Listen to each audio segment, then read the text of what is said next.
I could have shot my entire load at them. Hello, everybody, and welcome back. It's good to see you all. And oh my gosh, Lawson, what the heck, dude? Damn. Thank you so much. Thank you very, very much for the gift subs to the community. I hope everybody enjoys getting a gift sub. Good to see you, Nosser. Welcome in. Good to see you there, Legion GT, with the 35 stream streak. Lawson gave out 5 gift subs to the community and resubscribed with a 4-month streak. 4 months of subscription. That's amazing. Thank you so much, Lawson. I appreciate that. Hope you're doing well today. What the heck? Noodle00 and Celte 9091 and Crumb28 and Laguerre and Chade. I hope you all enjoy your gift subs from the legendary Larson22. Thank you so much for that. I really appreciate it. And I kind of trolled a bit, but I think I'm good. Oh, okay. Well, thank you, Larson. I appreciate it. Sorry I took so long everybody getting back online here. I just had a couple things to take care of in the house. I thought it was going to be like a 5-minute thing. It turned into a bit longer. I apologize. But I'm back. I'm ready. We're good. I didn't turn the light on, the other light on when I came in, so we have a bit of a lighting issue today. I can go fix that, or we can enjoy this lighting effect. I don't know. Good to see you, Deluxe Paint Tim. Good to see you. Thanks, Refraction, for keeping everyone entertained as well. Good to see you, mate. B&U, Legion GT, Proton. Hey, good to see you. I didn't watch your thing that you sent through, by the way. I was gonna watch it this afternoon, but I ended up playing board games instead with my fam. But I will I'll definitely take a look tonight before I go to sleep, assuming that I don't go to sleep at 1 AM again, which I don't plan to. Mike After Dark, you like it? Okay, good to see you, Ginger Buddha. Coburn, great to see you, mate. Spaz, welcome in. I think I already said hi to Pern, but hello, Pern. Surfin77, Deluxe Paint Tim, and everyone. Pie's here. Good to see you, Pie. Hope you're doing well, mate. Life also, you're here too. I think I saw your name there. TV Prime. Hi, everybody. I didn't do the intro properly. Sorry, YouTube people watching later on. I'm wondering what this is all about. Hi, my name's Mike. I'm going to play Ultima IV tonight. Again. I've been playing Ultima IV for about, I don't know how long on the calendar, but it's been 11 or so streams, which means that's probably several weeks at this point. Maybe not quite a month. I don't know how time works, but if I do 4 streams a week on average, it's basically like yeah, it's basically a month. It's been 84 years.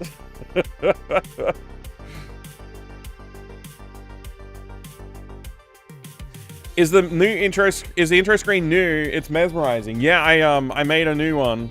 I think I debuted it yesterday. I think it was the first time it was on. There you go. You can look at it again for a second there. Just a nice casual box flow. Replacing the cat clock, which I still love, by the way. I think the cat clock is great, and I don't think it'll be the last time we see the cat clock. But that's there. So, yeah, Ultima 4's been fun, but challenging in terms of timing. Because I wanted to finish it sooner than I obviously have. I want to get through the whole series of Ultima this year, so it does probably mean I'm going to have to go against my nature. In that I'm going to have to start looking at hints and stuff a bit more frequently just to get through the games. So far I haven't turned the dial to 11 or anything on hints, but it's pretty close. I think I've gone from no hints to like many hints. I think we took about 3 or 4 hints just last night, and I'm probably going to take more today. The cat clock brings the dark times upon us. Well, technically it did herald our it did herald our, what do we call it? Our Ultima infestation. Bravamesh, thank you so much for the 25 stream streak as well. That's pretty amazing. You're going to test something, Larson? Okay. Open constructs the world's first functioning time machine, which, for complicated science reasons, looks exactly like a portable shower. Exactly like a portable shower. Thank you. Let me guess, you're going to turn on Xbox Copilot for help as you play. I don't have access to Xbox Copilot, unfortunately. Or fortunately, depending on who you are, I guess. I'm on Linux. I guess we both know that isn't going to happen. It's not going to happen.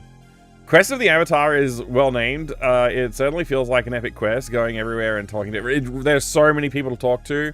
And, like, I've said this before, and I've articulated it a couple of times, but I think it's very difficult to design a game that stays interesting if you're asking the player to repeat themselves in a way that is very, what's the word I'm looking for here? Very procedurally repetition. Hi, guy. Procedural repetition is not fun. I'm not working at the level of ordinary human beings right now. Hi there, Human Slaying. Good to see you. What are you waiting for? Me to play the game? Shut up, moron. You got the rare moron there as well, Puns fan. Well done. So what I'm saying is, like, okay, so if you peel back the layer on certain games, you'll notice that, like, essentially the puzzle mechanics that are designed into the game are very repetitious, and that's why the game kind of feels boring or uninspired. And so if you look at a game like Martian Memorandum, every single puzzle in that game works basically the same way, even down to the part where you have to navigate through the corridors on, like, a hoverboard, if I remember correctly. It's like super uninspired. The entire game basically has the same sort of flow to puzzle solutions. When you look at other games like Monkey Island, you'll find that there is, like, a little bit more thought gone into it, and, like, the You're story... not a scientist. There's no way you could understand it. feels like it's built into the puzzle solution a little bit more. Sometimes it's a little bit weird and wacky, but maybe that's, like, an interesting thing about the universe that's informing the weird and wacky solution. And so you play a game like... When you play a game like Corandia 3, and I'll try not to rant... Hi, Koenigstan, how's it going? I hope you're well. Let me just check if I haven't missed anything important in the chat. No, not yet. Oh, please do rant. I will try not to actually rant, though. Coburn, thank you very much for the Mega 20... sorry, why did I say 20? The Mega 10 stream streak as well. What a legend. So... The Enrichment Center regrets to inform you that this next test is impossible. Oh, Nab, did I miss your 15 stream streak too? Thank you for the 15 stream streak. And Legion, thank you for the 35. I think I already did. Thanks again. And Prath again, 25 stream streak, legend. Glad to hear you're doing well, Koenigstan. Glad to hear it. So when you... Let's just go back to where we left off at. When you take Corandia 3 out of the box and you unpack it, and you peel back the layer of, like, what the game might be trying to tell you in terms of a story. Just look at the puzzle flow. And if you look at the diagram of the puzzle flow for Corandia 3, it's literally spelled out. Like, you must, as a player, repeat the same action multiple times in order to solve this one puzzle. Nothing changes about how you take that action. You just have to do it. It's literally like rote learning. Like if you go into school and the teacher's like, okay, class, we're gonna do the 7 times table. Everybody repeat after me. You know, and you do that like 20 times. Like, it's boring. Nobody needs that in their life. To put that into a video game and say to the player, I need you to do this 10 times or 3 times or 5 times, and it's just repetition and there's nothing organically interesting about that, and it really doesn't tell much of a story, you're really not doing yourself any favors in terms of making that part of the game interesting. I don't want to... I don't want to wash the entire world of video games that way, because obviously there are like micro actions that you repeat all the times in games like Diablo, and they're very fun. But in terms of like a game that's designed around puzzles or solutions or problem solving, that's really not the way you're supposed to do it, right? Like, it doesn't work. And if you do make that work, you must have probably done something a little different that has actually tweaked that formula some way, right? To make it remain interesting. So then, now I legit feel like I'm causing trouble. What I cannot find is the bits required to play Doom. Ah. The Doom redemption should still be active. I hope it works. So what I'm trying to get at here is... Hi, guy. Hi there. Again. What I'm trying to get at here is that you have a problem in your game design, if that's what you're trying to do, right? So it happens also... Oh, Angelus, thank you for the raid. You claimed the max amount available to you. They'll restock for your next stream. Wow. Interesting. How many times did you use it, Spaz? Hi, Angelus. Thank you for the raid. I guess we both know that isn't going to happen. Just once? I don't remember what I set it to, Spaz. Sorry. Maybe I did set it to 1. Tom tries Cards of the Dead. Ooh, okay. We'll have to hear about Cards of the Dead in a second. Thank you again for the raid, Angelus. Hope you had a great stream today. So, when you zoom out a little bit in Grandia 3, you see this repetition pattern copied and pasted through the whole game. Much like I was complaining about Martian Memorandum. It does it in a way that is more in your face, though, in Grandia 3 than Martian Memorandum. Like, it really is, like, just lazy game design. And there's worse parts to Grandia 3 that, like, add on top of this problem. Like, there's, like, okay, you click on this pile of literal rubbish until the random generator gives you the item that you actually want. What you have to do with the other items that you get, well, they're literally trash. So, I don't know, chuck it on the ground. Problem is, the scene will fill up the slots for items that are available to the player before you find the item, in some cases. Because it is literally just a random number generator. So, you now have to pick up all the trash that you put on the floor, take it over to another room, and drop it all there, then come back to the trash pile, and continue to grab items out of the trash. It's insane. One dead scientist, but no. I'd never understand your work. You have played the game and it's cooked. It is absolutely cooked.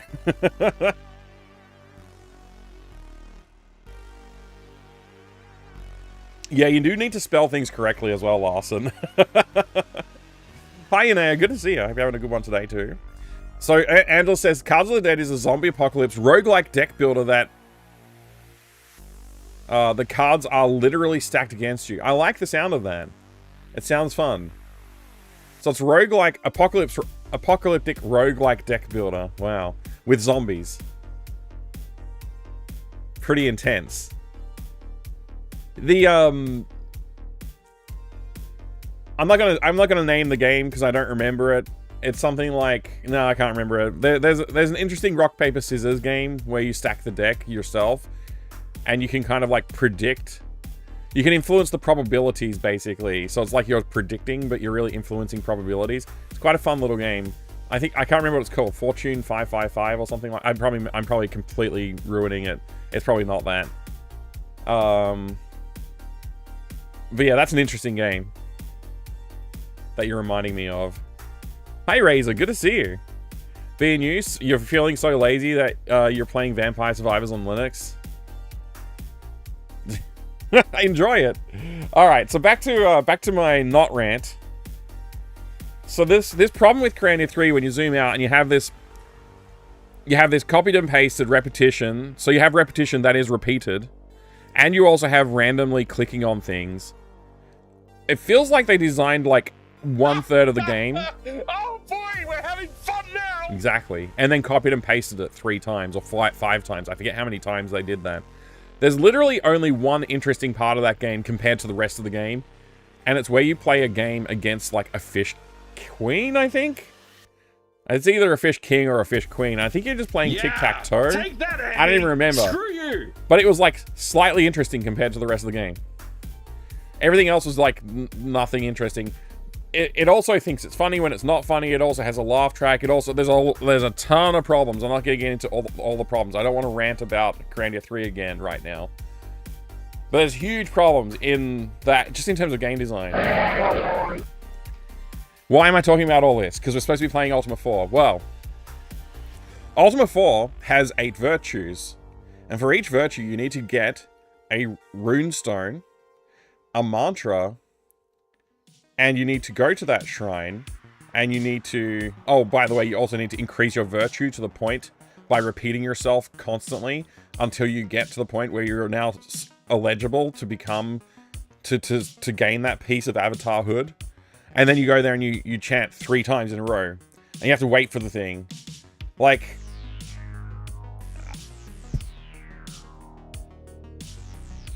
I'm not saying that Ultima 4 is bad. But it has all the hallmarks of something that's bad. Right? I can't be the only one who thinks this.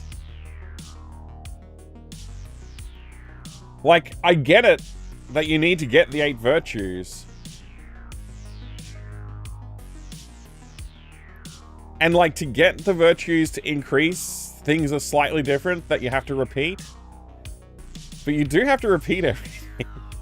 The combat is completely tedious. I think, like, the only way to play Ultima 4, if I could start again, I would not increase my party size until, like, I was 100% done with getting all the avatar stuff sorted out. Once I was done with that, then I would increase my party size and go level up somewhere and grind or whatever I had to do, right? Totally fine. Absolutely not fine what I've done by increasing my party to 6 members. I'm not looking for any more party members right now. I'll get the rest of the party members later. But it's pretty insane.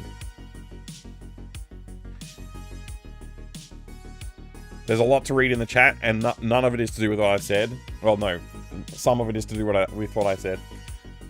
All this because parent groups are angry about the 3rd game. Is that why Lord British changed things? Interesting. It's the first attempt at the goal not being just kill the boss, so I can forgive it being a miss. I also, despite what I have said and articulated to make this point, I don't think Ultima 4 is bad, and I have had fun with it. And despite the combat being bad, in a way that is kind of obvious, I still think that it's a pretty good game. And I think it's probably it's possibly the best Ultima game so far. It's contending with Ultima 1 at the moment. Its complexity is contending with the simplicity of Ultima 1. Ultima 1 is so simple that it's kind of just great fun to just jump in and have a crack at it. Ultima 2 and 3, pretty much throw them out the window. They're not that good. But Ultima 4 is like, actually... It seems to have learned a lot of lessons from Ultima 1 through 3 and gone, actually, you know, we can do some different things here. And there is something interesting about it, because it doesn't just have the 8 things. You've also got the skull, and you've also got the sextant, and you've also got the candle, and you've also got the whatever else there is, right? There's a bunch of other stuff that you also have to do. And there's characters in the world that have a bit of personality, and they're interesting to talk to, and like it feels like you're learning something secret when you talk to certain characters, and that's all really nice stuff. So there is a lot to like about Ultima 4, but the repetition is something I think it could have done without. I don't know, like, how you would treat that if you still wanted to tell the same story, to be honest. Like, I think just having a quest line per avatar segment, per virtue, would probably be the best way to do it. Like, having a very specific quest line to say, like, oh, for honesty, you have to go and do this, and, like, you know, whatever. And for valor, you have to go and fight a specific enemy, and, you know, I don't know, like, for spirituality, you have to go and find an ancient scroll and, like, study it. You know, anything like you know, just like stuff that's like more tailored to that thing rather than just being like, I don't know, just increase your points that you can't see until you're qualified and then go chant for 3 days or whatever it is. Like, it's not that, that part's not that interesting. Do not rob the extremely wealthy king. Yeah, who does nothing about it when you do rob him. Ashura, good to see you. Hope you're doing well today. There is Drift, good to see you. There isn't much repetition other than the combat. If you act in the ways to increase the virtues through the search for the shrines, mantras, etc. See, I think that there is repetition though. Like, you are kind of required to do certain things. Combat is one of those things that you do have to do. But like, yeah, you have to behave in a certain way to increase your points. Playing Cultic today, having a blast. Oh, cool. Yeah, I've heard a lot about it. People suggested I should try it when it came out, and I haven't yet. I have not yet. All right, now I'll go back and reread the chat. I'll read Angelus's messages first about the zombie card game. You have a vaccine meter and a health meter that the vaccine meter is always going down, so you constantly have to pick up antidotes. Because if you don't, you'll turn into a zombie and start taking health damage. Okay. Interesting. Also, sometimes you will click on a card that is a car alarm. Oh, okay, I get you. When that happens, you're basically screwed because all the zombies on that screen will start attacking you. Normally, you can attack them one at a time. I like the idea of that. It sounds interesting. Venu, I think I mentioned this at some point, how I instantly stopped playing Ultima 4 when I found out what the game wanted me to do. Yeah, you mentioned that when you looked at the walkthrough, you stopped playing. And that's a fair... I think your judgment on that is fair. All this... Right. If the first attempt at the goal not being just kill a boss, so... Oh, right, yeah. I read that one too, Age of Cromulence. I appreciate that too. I do appreciate that fact. I do remember in the beginning of Ultima 4, you said this game is so much better than the previous game, and now you are comparing it to Creator 3. Yes. It's still better than the third game. Creator 3 is still the worst game. But there is... I'm drawing the parallel to explain why I feel like it's justified to use a walkthrough to understand what it is that I specifically need to do for each virtue. Guy.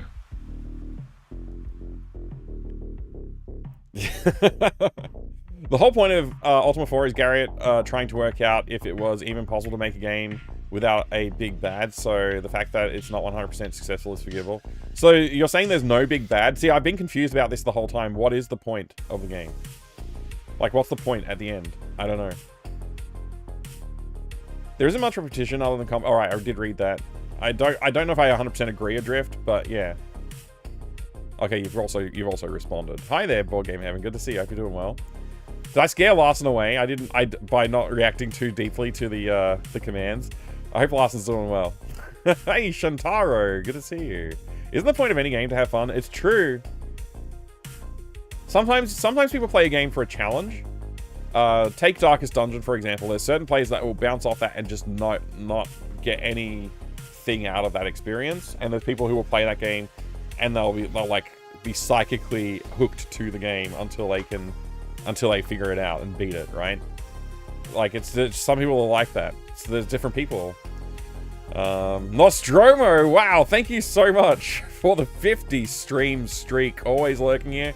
I really appreciate that. Thank you very much for always lurking. Thank you for the 50 stream streak. That's pretty legendary. It's great to have you. Lurkers are always welcome, of course.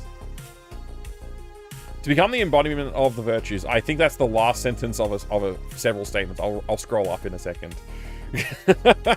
G Pudding, hi, good to see you. I hope you're doing well. Have you figured out whether you're stupid enough? Yeah, I think I am stupid enough now. I think I could change the stream title, actually. I probably should have done that before I started tonight's stream, but I was running late. I started the stream and then realized I still had stuff to do. Went and did that. We're finally actually on the stream, and I think I had about a 20-minute pre-stream buffer going on. So we haven't been live for very long. I thought we finished Ultima 4 yesterday. Yeah, canonically we did. Today is just finishing off the rest of it, though. We finished yesterday, but we were also finishing it today, and maybe, who knows how much longer this is going to take, I don't know. I like to work towards a goal. If the whole game starts over every time I die and I can't save my game, I'm less enthused to play a game. I like the concept of Cards of the Dead, but unless I got really lucky, I can't finish it. Yeah. Yeah, that's the thing about a lot of roguelikes do like to stack the deck against you. That game in particular sounds like it's literally doing that. But I think there's an experience in the roguelike that is intended to be a meta game where you literally should not be able to beat the game on your first try. And you need to build up like, oh, now that you've played this far into the game and killed this type of monster, you've unlocked this type of card. That'll make the next run easier. It's like, okay, so there's like a meta game that you've got to play of like collecting things in order to be able to actually just play the game and beat it. Some people love that stuff. I kind of like it. But I'm not always in the mood for that specific type of Hero Quest is the best game ever made, and anyone who says otherwise is wrong. So, you are and aren't the Avatar? Yeah, yeah. We're waiting for the waveform to actually collapse upon observation. Yeah. We're so close to... We both are and are not, yeah. It's true. A wave, yeah, exactly. Let me scroll up and I'll catch the rest of the stuff I missed. I guess the virtue thing is quite unique, and perhaps it would be great to do for one virtue. I think the virtue thing has a hell of a lot of value. I think there's like, in terms of world building, the 8 virtues is really cool. And the fact like that he's like thought about like, okay, truth and courage and love, the other one. Yeah, love, truth, courage, and love. That's cool. I do like the concept, actually. I think it's really interesting. But yeah, Ultima IV has, yeah, it's just a little uninteresting. The figuring out part. Like, if I just had to figure this out on paper, it could take me a while to go like, okay, what's affecting my virtue?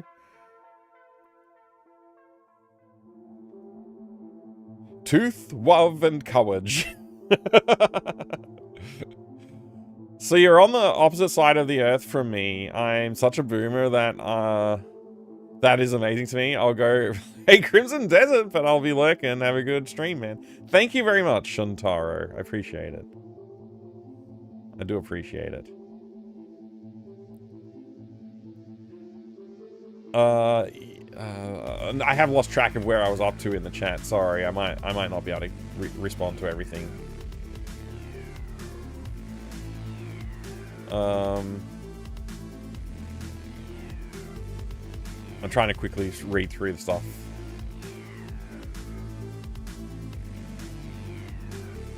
Yes, but you do a lot of the raise virtue activities just by playing the game, e.g. honesty by paying the correct amount for things. True. True, there are things that will just sort of fall into place. And it did fall into place for me for many of them. So that is true. But learning those and understanding those things can be a bit tricky.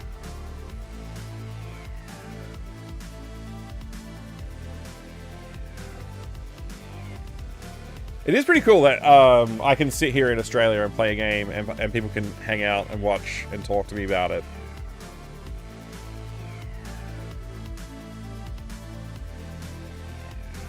'84, a boomer, a mere child. I won't ask you, Board Game Heaven, what year you were born then. Okay, so that's my my short introduction that I wanted to get out there, because I've been thinking about this over the last, how many hours since I last streamed?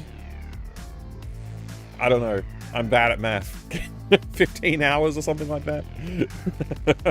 Of course, I was asleep for a good chunk of it, so who knows how many hours I was actually thinking about it. But anyway, we are in the world of Caesarea. We're exploring it. I have the Ultima IV map digitally here, and I have the Ultima V map right here with me. I've been using the Ultima V map, which shows the locations of some of the shrines. I haven't found all 8 shrines, so I'm not quite sure what's up with that. it may be that there's like a deep, dark secret that I haven't uncovered in the game just yet. We have been using some guidance from things such as this. So we had to find the compassion rune, and that was one of the things I used the walkthrough for, because it's like, I just don't know where to look. We found it. Surprisingly, it was in a place that I actually thought I had searched, but I obviously did not search. I must have just wandered around the halls. So anyway, there's that. I think we've checked off quite a few of our virtues, but not all. I think we have 3 virtues remaining. I'm just turning on the old notepad and reopening my notebook that I was using. So we've checked off honor, honesty, spirituality, compassion, humility, I think. Hang on, how many is that? 1, 2, 3, 4, 5. Oh, and justice. So 6 out of the 8 virtues, I think we've unlocked. I might be wrong about that. I might need to load the game up and double check. But according to my notes, that looks about right. I think we also have all of the mantras now. We've collected all mantras. I don't know if we've collected all stones. My valor wasn't high enough when we tried to get valor, so I do just need to go and do some combat for a little while and try to increase my valor. Oh boy, we're having fun now! We are indeed. What, did the Doom Redemption not work at all? I didn't even see it. Did it work? Or has the bot just decided to fail, like, instantly? What a failure of a bot. Yeah, it seems to have just stopped working, like, just a few minutes ago. I'll restart it.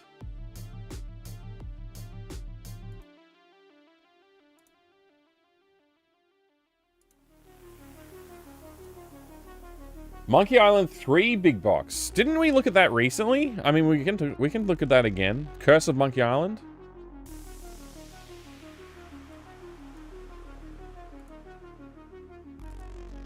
No problem. We also used this walkthrough as well. This one wasn't as helpful though. It's just too many words. They're too interested in telling their story rather than actually having things going on.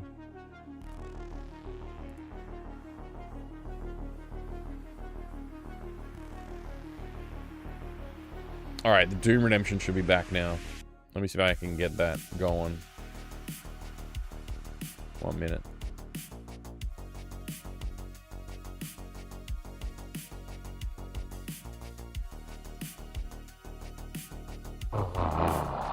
There you go. Sorry about that, damn it, Beans. We can look at Curse.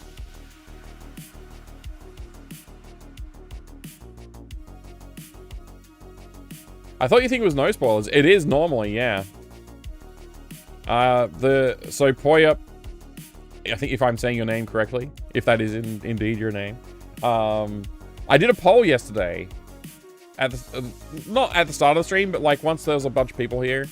And like probably just before I started playing the game, so probably like an hour and a half into the stream.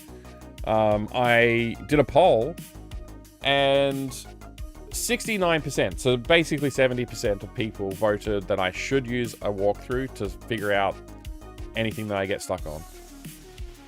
So I actually voted no myself on that as well, because I tend to not want to use a walkthrough. I think I just prefer the experience of figuring things out, but this game is going to drag on. I can see why people want me to just finish it and get on with it. So I concede that using a walkthrough for figuring out like these parts that I'm just like, okay, that's going to take a while to find, let's just look it up. It's going to help. We'll finish it sooner. Anyway, we're still consulting the books, so we haven't lost that. We're still consulting the maps and the books and stuff and such, so that'll be good. For some reason, I thought the Doom Redeem meant we would play Doom. Oh, no. It's random. Sometimes we do. Pick up Katrina then. You'll talk Look of at no that one epic being sway. in Magencia. Oh, Katrina's in Magencia. I'm not going to pick up any more characters in my party because it just takes too long to do combat, but I'll do it later. If anything, I'd like to get people out of my party so I can make combat faster. Look at the epic hair sway. Thanks, Pi. I appreciate it. Thank you for the 100 bits. There's a video with Elijah Woods talking about Monkey Island being his favorite game series. Really? I didn't even know that. That's pretty interesting. All right, let's go grab ourselves a Monkey Island 3 box.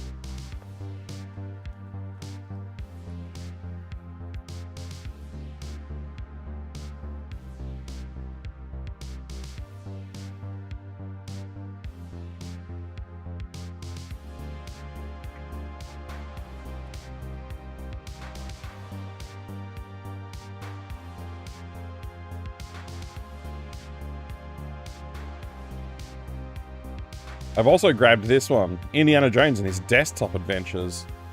We'll have a look at that later.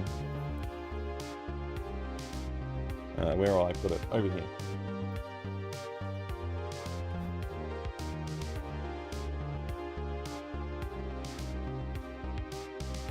This has probably got some of the nicest design work in certain parts of the packaging design, I think.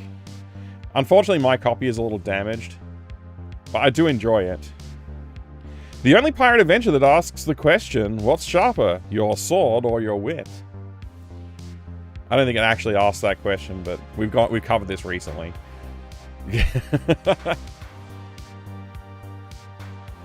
That is a radiant beard. Yeah, it's literally on fire.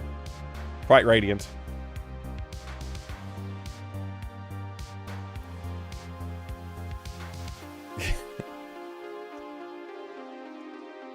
It's not damaged, it's well loved. I mean, yeah, I think it was basically in this condition when I got it. It's the first Monkey Island game I ever picked up physically. It's pretty cool. It has some nice animation, nice quality designs of characters too.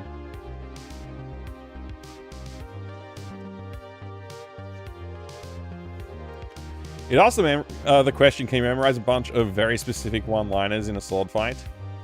Does this game do that? I thought it was Monkey Island 1 that did that, and this one does something else. But maybe I'm wrong.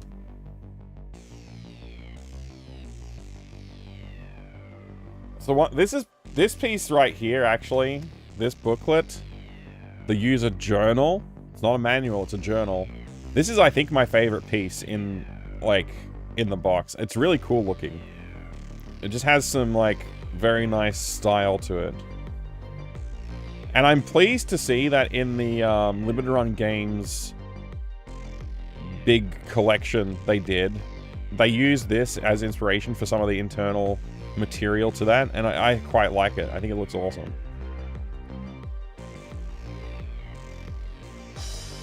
There's a lot to love here. Look how cool that looks.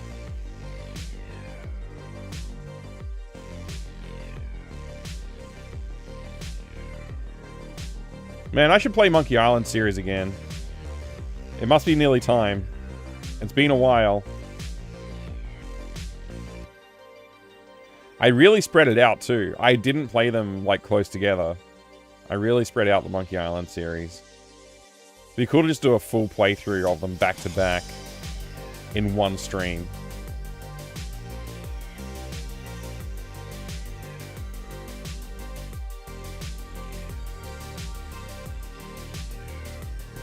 Hey there, Foamed. Good to see you. Rhyming fighting, but the same thing? Oh, yeah, okay. That's the one. I feel like you told me about the dig and I told you about Dreamweb. Yeah, Dreamweb was fun. I really do like the dig as well, obviously. Even the CDs look cool. I kind of wish they did a separate print for the disc too. A piece of coal. Some games will have a very different design for the two discs, and I like that when they do that. But I'm okay with this. It's a nice looking disc. They did good. This is like pretty unique, actually. I'm just realizing, I probably realized this before, but it's very, very, very common with CD releases of games like this era, where we were starting to see a lot more CD releases. It was super common to see advertising just slapped on the back of the disc, as opposed to something that's like thematically suited to the game. I really do appreciate LucasArts stuck with this style of like just keeping it all thematic. And they obviously did throw in their Adventurer magazine or like, you know, catalogs or whatever, but this stuff's cool.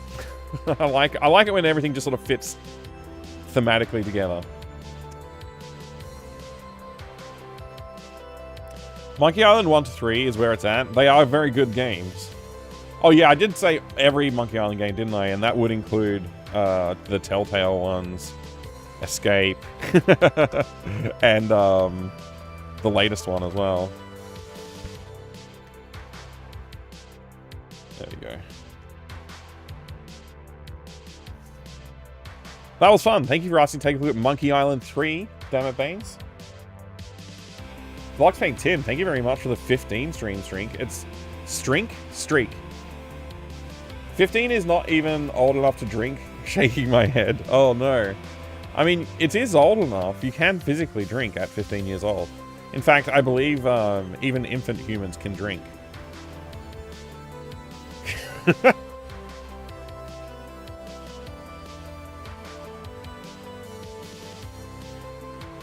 I loved getting shareware, Larson. It's all that's the way it was. King's Quest 5 and 6 also goated. I'm trying to remember. Oh yeah, 5 and 6. They were good. They were good, yeah. Memorization puzzles are always annoying to me. The clown face in Toonstruck is another one like that. I haven't played Toonstruck yet. It's been on my list to play for a while. Still haven't done it. LucasArts Entertainment Company presents Indiana Jones and his desktop adventures. Literally billions of possible games. Windows 95 and Windows 3.1 compatible. 3.5-inch, 1.44 megabyte disc. LucasArts. Kids to adults.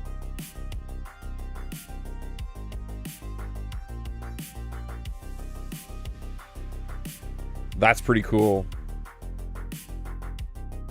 Look at that LucasArts Archive advertisement there. Very nice. Indiana Jones t-shirt for only $15.95.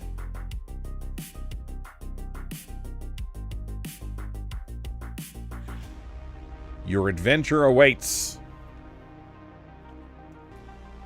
You're still getting advertising for his t-shirts there. That's pretty cool advertising though. I want these little die-cast figures. Can somebody find a full set of them and send it to me?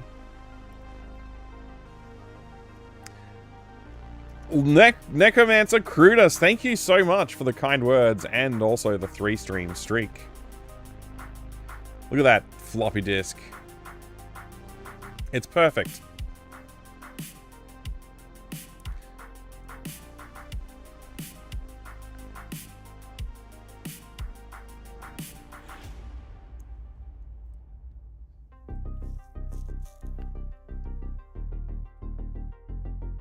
In the Middle Ages, even children were given ale to drink because it was safer than drinking water. Yeah. It was also weaker. They didn't always proof the alcohol so strongly. So this is a roguelike. One of those early roguelikes from LucasArts. They did this and they did Star Wars called Yoda Stories. It's pretty cool though. I love what they did. Today's kids would say, you printed a save icon? Neato. They might. I could ask my kids, but they know. They know all about floppy disks and old hardware. Anyway, that was a bit of fun. A little bonus one for you.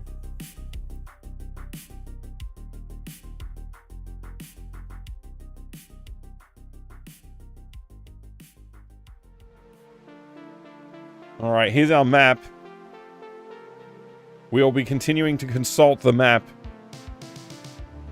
for Ultima 4 using the Ultima 5 map.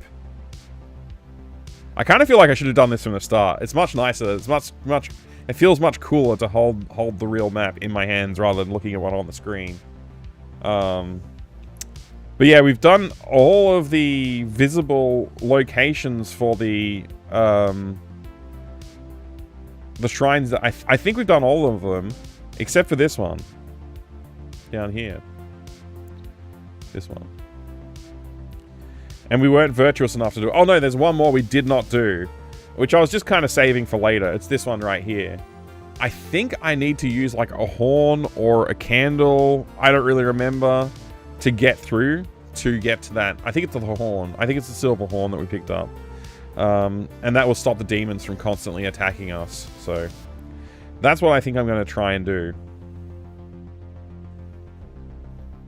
next. And that will hopefully give us enough virtue in Valor so that we can go over to this one and gain its powers as well. And then, I don't know, I actually don't know what the next step is after that because I don't know where the last shrine is. Possibly here, where this, there's like a little temple or something drawn on the map with people bowing to it. I think that's what I'm looking at. So maybe that's where we need to go. But this is the Ultima 5 map, so it might be a little bit misconstrued. I don't know.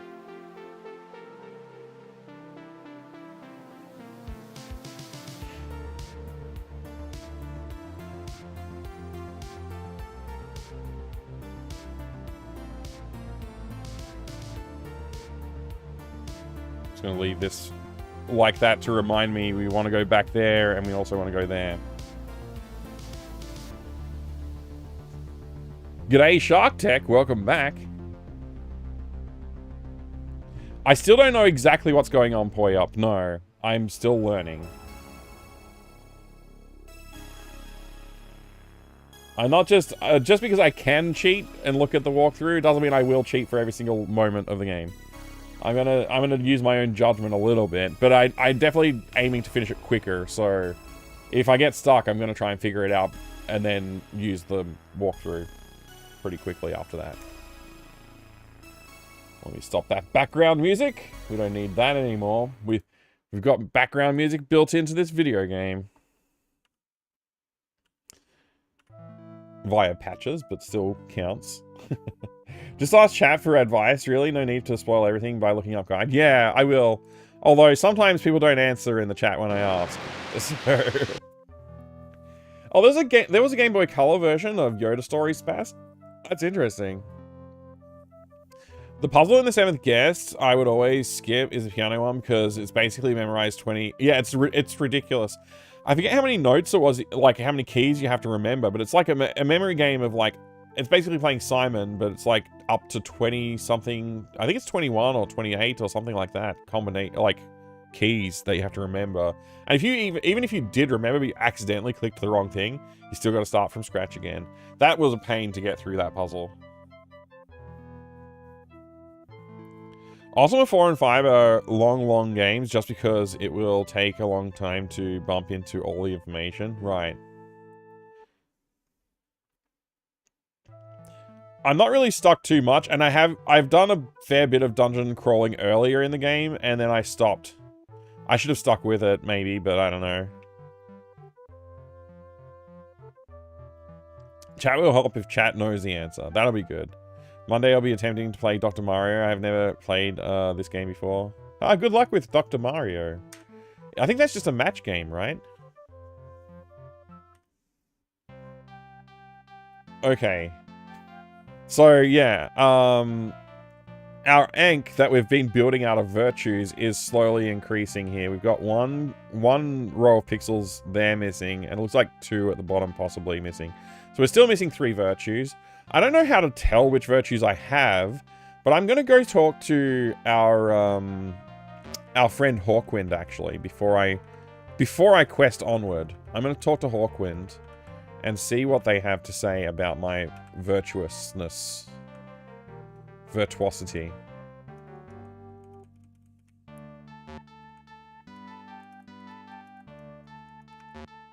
Oh man, there's always a rogue or somebody waiting by the castle.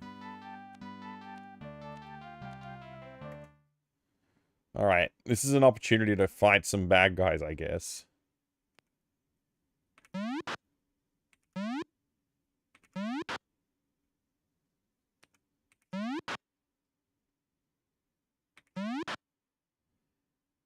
Gotta keep an eye out and see if they're gonna flee or not.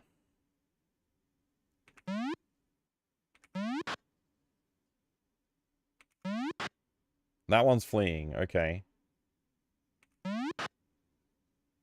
I guess that one's also fleeing, but I've lost track of which one's which now. That one died, I hope it wasn't fleeing.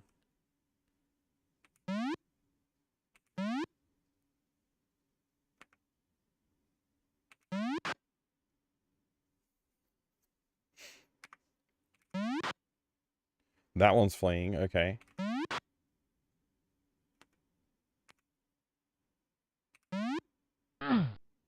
Thank you for the Doom attempt. Don't know if they were fleeing or not, honestly. Maybe they weren't.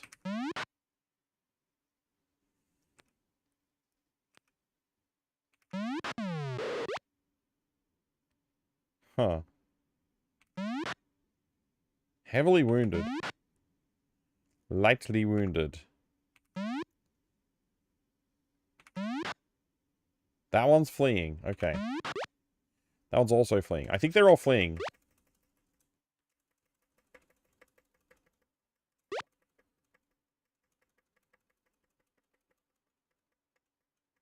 Oh yeah, that awesome Ultima goodness. Thank you, Mike, for this great gameplay. You're very welcome. Thanks, Necromancer Crutus, for your awesomeness as well. Get this chest. Now enter the castle of Lord British himself. Well, let's go talk to Hawkwind first.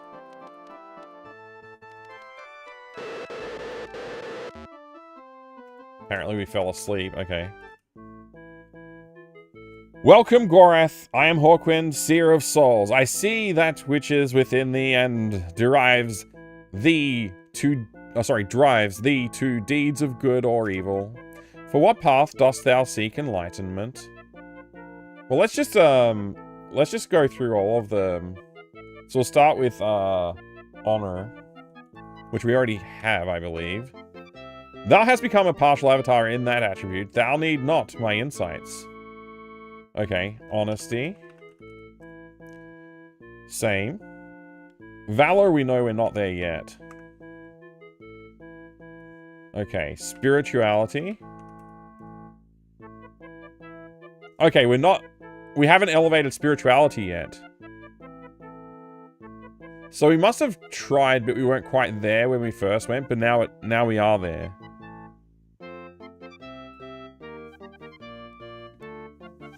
I gotta remember where the Shrine of Spirituality is. I didn't really write that one down. But that's good to know. We're ready for spirituality. Sacrifice we've got, but we'll ask anyway. We've already become partial avatar. And compassion. We've also got that. Justice, I think we've got, but I'm not sure. Yes. And humility. We need elevation. So humility, spirituality, and valor are our 3 remaining that we need to target.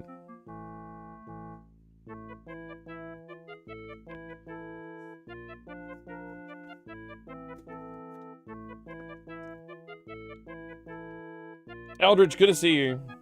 That rogue cad British one?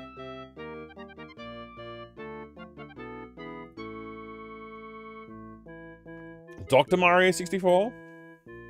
Is that a real thing? In Doom, when you go up to a wall and press action, it goes, What's going on there? He's trying to open the wall, but it's not a door, so it won't open. Obviously. Unfortunately, all fan ports of games are legally vulnerable unless they go through some kind of crazy reverse engineering process. Oh, okay. Dr. Mario 64 is a decomp? Okay. Huh.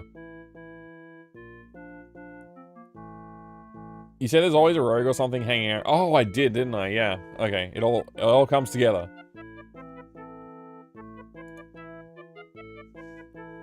All right, I think we're done with this. What? Bye. Okay. Thank you for talking to me, Hawkwind. I'm gonna go talk to Lord British and just see if we've got a level up for any of our lower level characters, and then we'll quest forth. Oh.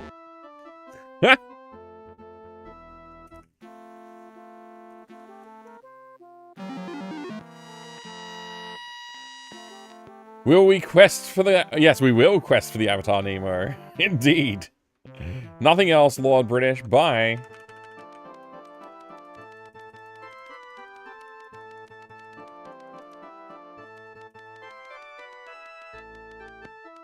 Oops, I've gone too far.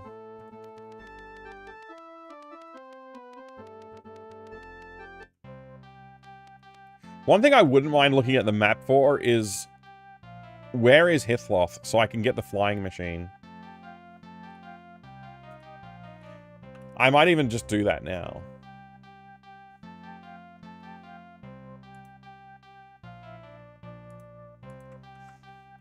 I forget how to spell Hithloth. Okay.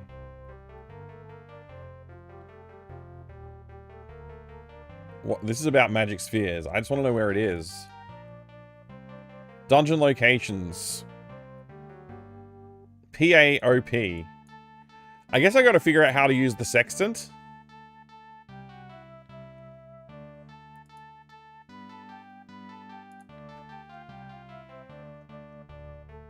And there you go, I've incremented the hint counter. If Basehole asks, you can all tell Basehole that I did increment the hint counter when I looked at hints. Someone gives you a hint on how to get to Hithloth. You probably wrote it down. I wrote down the fact that the airship is near Hithloth, but nothing else. I did look. I'll look again, but... I probably just thought I'll remember that, because I probably was planning to go there and then got distracted doing something else. Yeah, the light and air device lies near the Dungeon of Hithloth.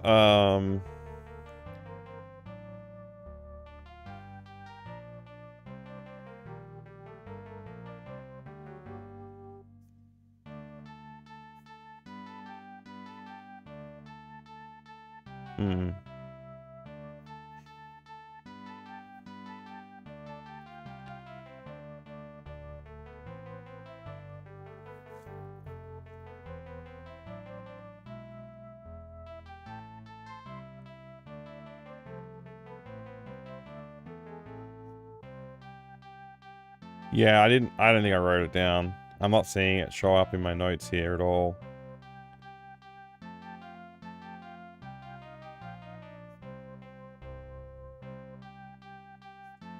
I mean, I do have a lot of notes to scroll through, but yeah, I don't see it. I've forgotten the letter combination again. It was PAOP. Okay. So how do I use the sextant? Sextant? Maybe there's a mention of it in the manual. Let's go look at the manual. Actually, let's look at this one. This one usually has quicker answers. Is sextant a thing here?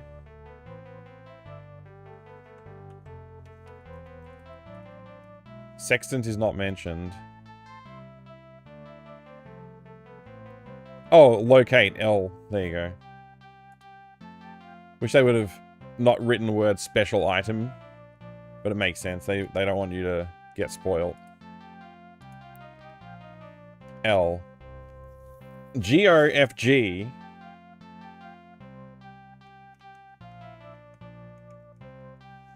And what was the letters I was looking for again? Oh man, I should write it down. It's PAOP. I'll just write that down. I think whenever I got sextant coordinates, I never bothered writing them down for the most part because I didn't have a sextant.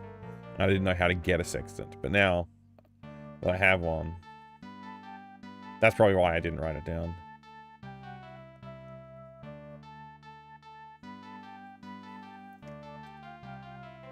Alpha locate. Thank you, Adrift. Alright. So PA... How does the motion change it? HA. Okay.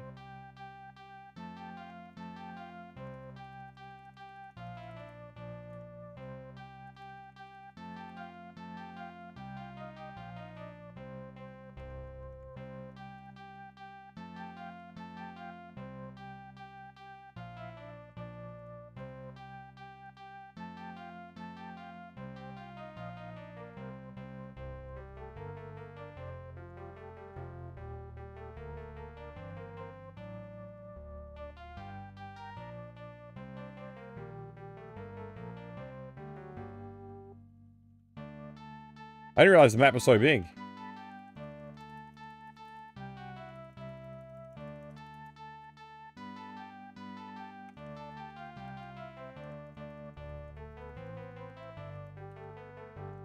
Okay, if...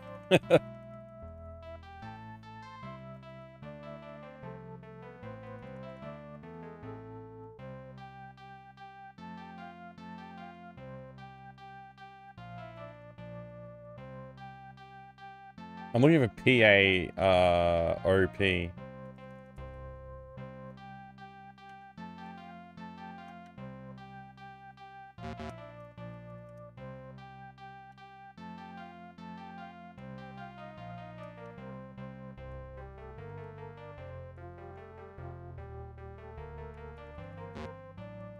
It must be in this area somewhere.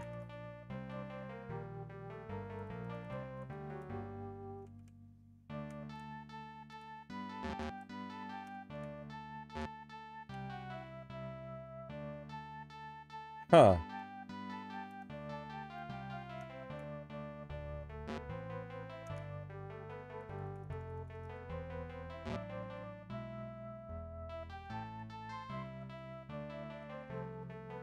Must be like just off the coast of this. Like it must be.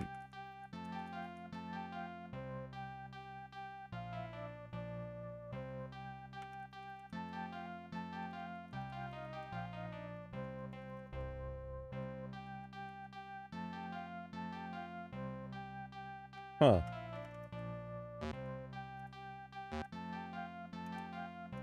Huh? No!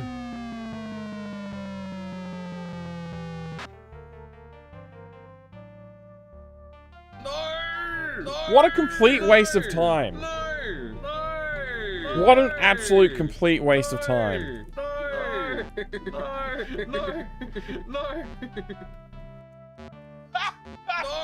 Oh boy, we're having fun now! Can't blink while you're in a boat? No!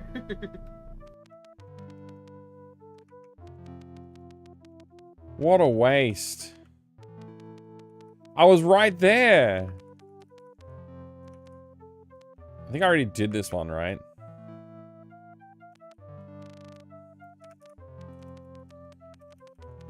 I mean, while I'm here, I don't know if there's anything I need to do.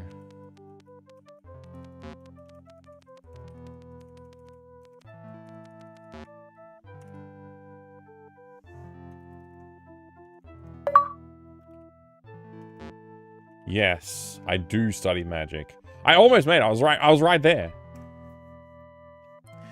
It's actually not that big when counting tiles. Only 256 by 256. It's still pretty big. Ultima 5 is potentially a larger project still, if that influences your decision making. Once you finish Ultima 4, are you planning to continue through Ultima series straight through Ultima 9? Or do you prefer to take a break in between them? I will be taking a break in between them, Razor, yes. That's the plan. Best of luck with your studies. Studies? Arthur? Merlin? Time? Magic? Mage? Shrine? Rune? Health?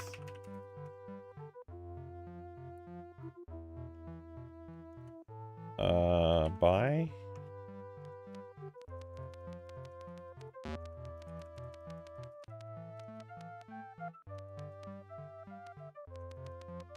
Huh. Is this the place that had the druids hidden in the trees over here? Oh, not druids. They were...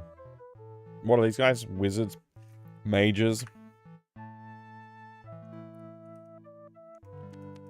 Cersei. Spellbind. Shaman. Not She-Man. Oh my gosh.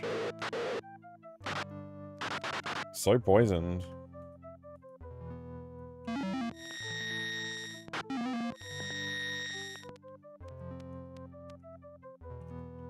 Sloven. I remember somebody mentioned Sloven for some reason, but I don't remember.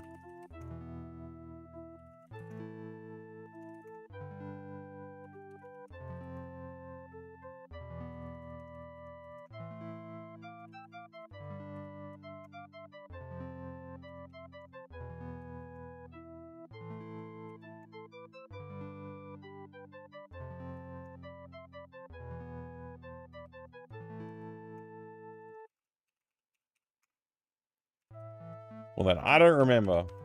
Probably not a big deal.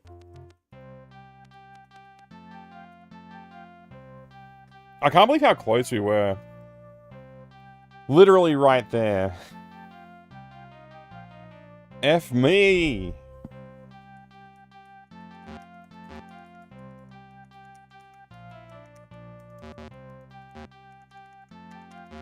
There's no way out of this little lake, is there, everybody?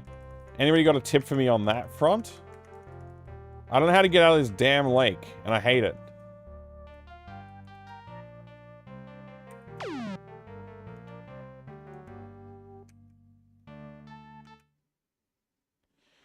They brought a Balron with them? Wait for another whirlpool? You have to just wait there for a whirlpool to randomly show up? That's horrifying.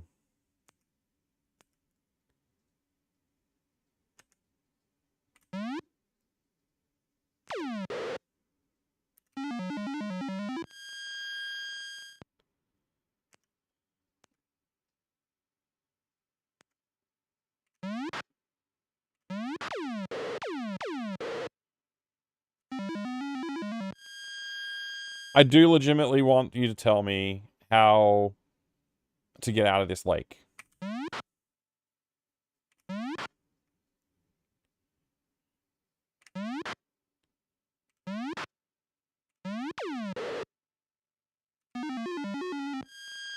Cast a blink spell to teleport your party past the mountains, board a pirate ship, sail out, or use a balloon to fly over the trees. I mean, I know how to get out of the lake without the boat. I meant with the boat.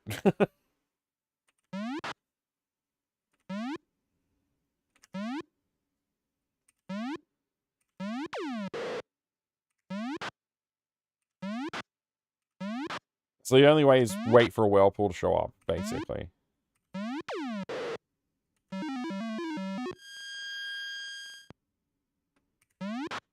I hope these enemies count as evil.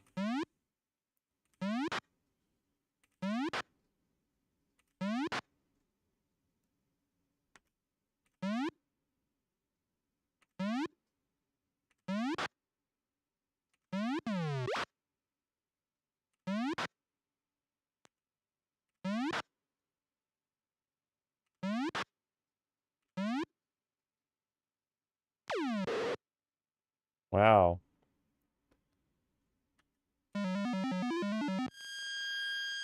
They do look evil, yeah. Man, this Balron must be resisting sleep or something.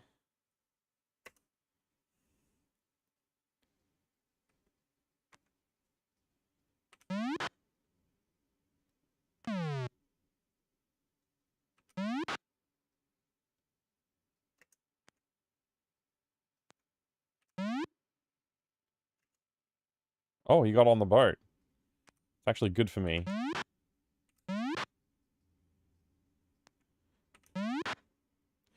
Got him.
Let's see if our valor's gotten any better after that, after killing all those dudes.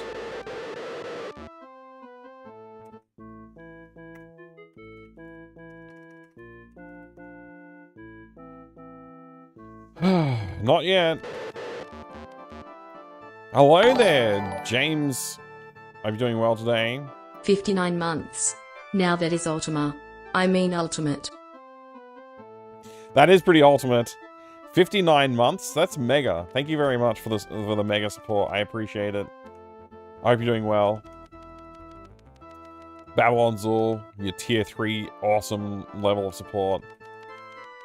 I never know what to say. All I can say is thank you.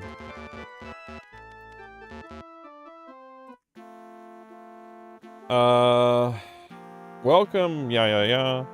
Health. Or health, even. How's it going, Babylon Zul? You doing good?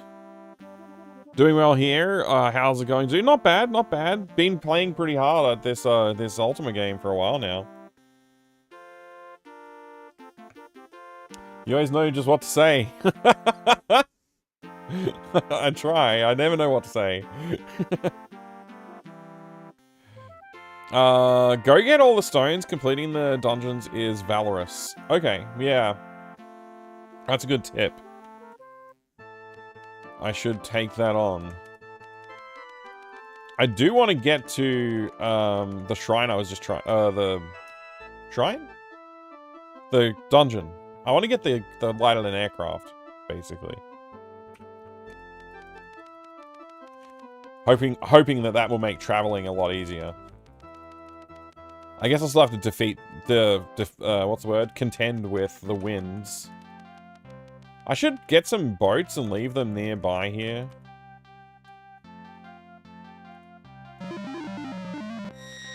So I can, you know, get around a little easier.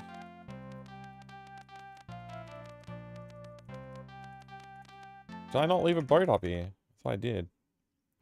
These guys are clearly evil, right?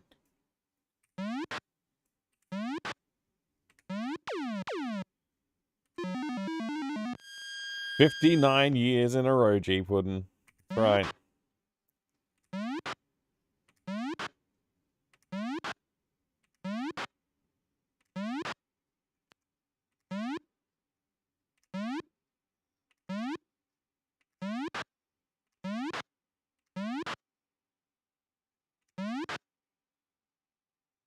They all want to flee.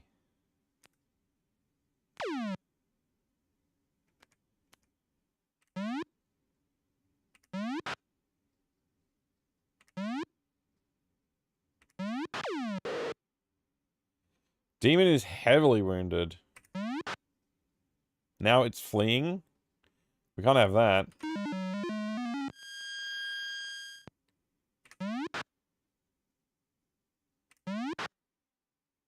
Etten critical.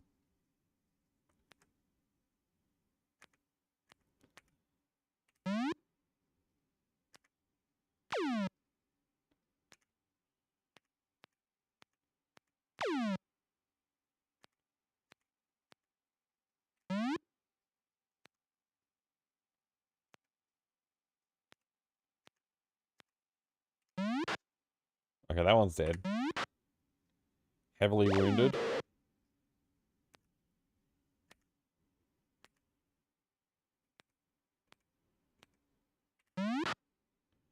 Dead.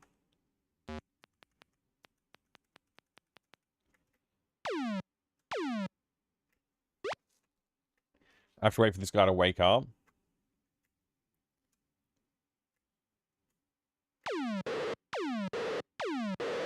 Bro, just flee already.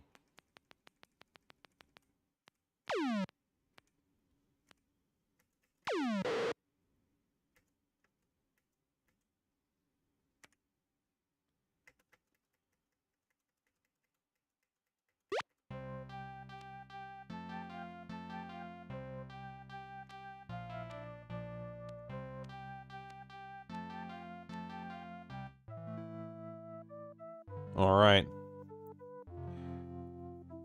Just because they have two heads makes them evil? I mean, I think so.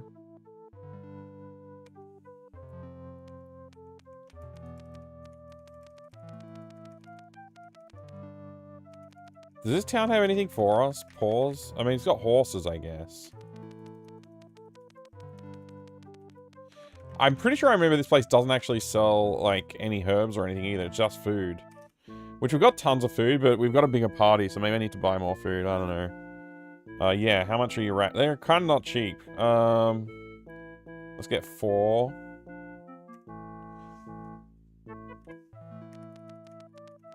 Alright, let's just get out of here. Could have sworn I left a bunch of boats around this area, but maybe not. Maybe it was further south.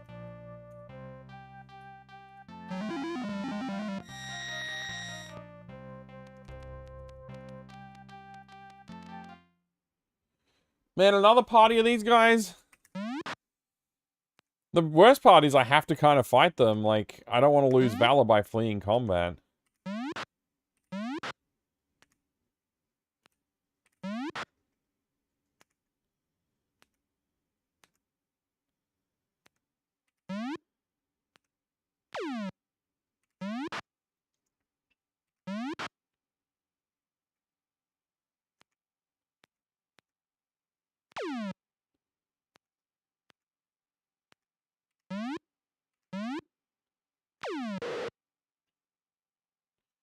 Whoa. Send in the secret weapon, Mad Dog. I should have added Mad Dog Williams to my party when I could name characters. I can no longer name characters. Kind of annoying.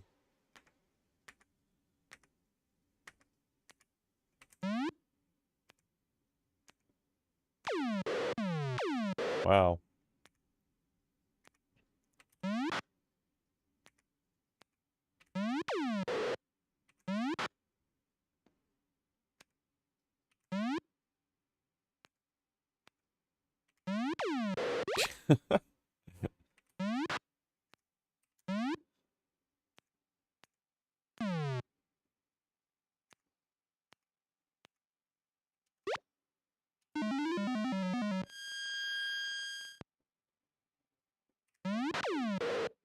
Alright, demon's dead. Oh, I totally forgot there was an S in there. That's funny. I was focused on the demon so hard.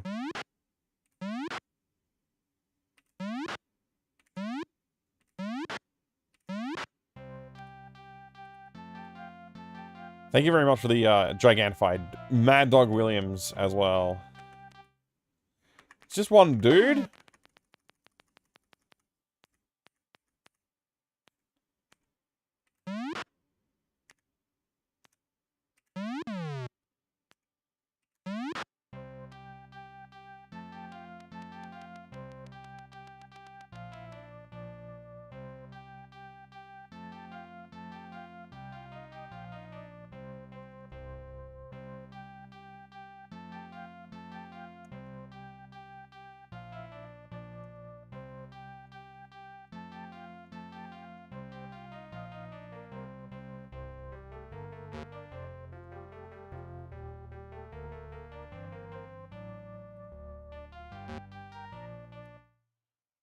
Gotta fight these Nixies now, or whatever they're called.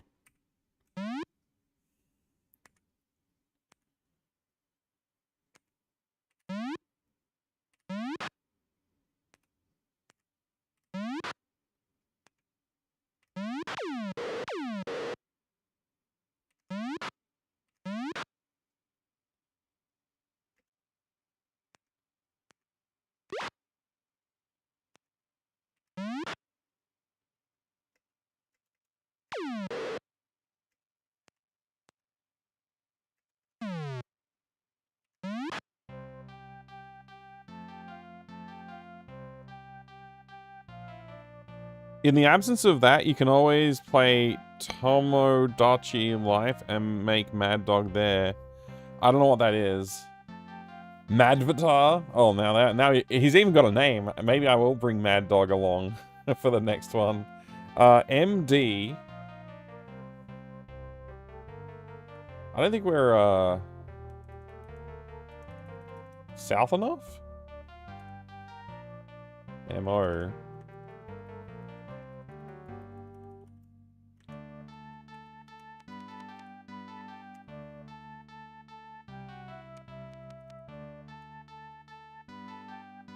It was PA, OP, right?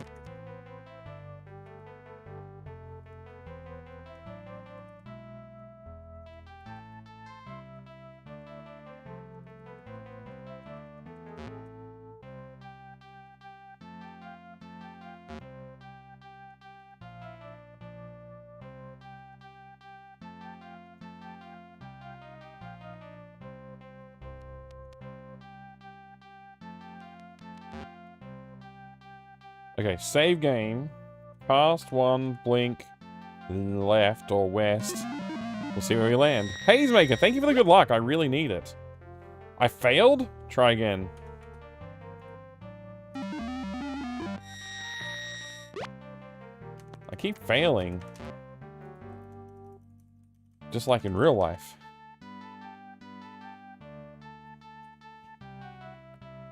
OP.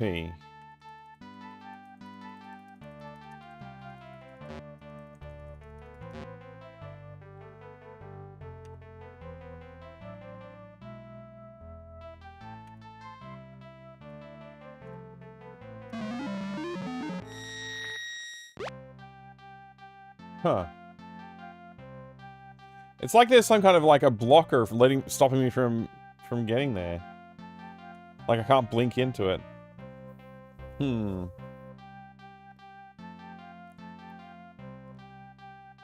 It's exactly 10? That's the kind of intel I need. Okay.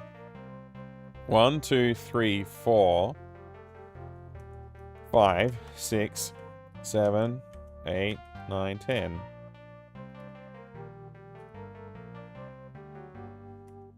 I better save just in case it causes problems, but...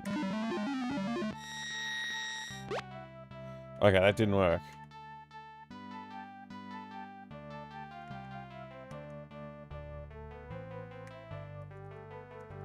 Plenty of spots you can disembark. There's literally none. I can't go through this water.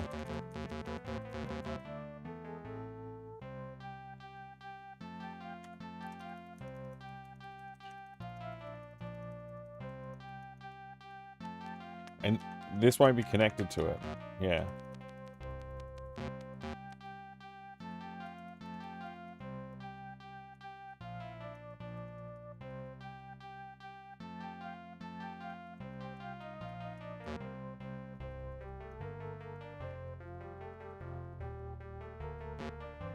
I guess I just gotta walk through this lava. That's no problem. I can do that.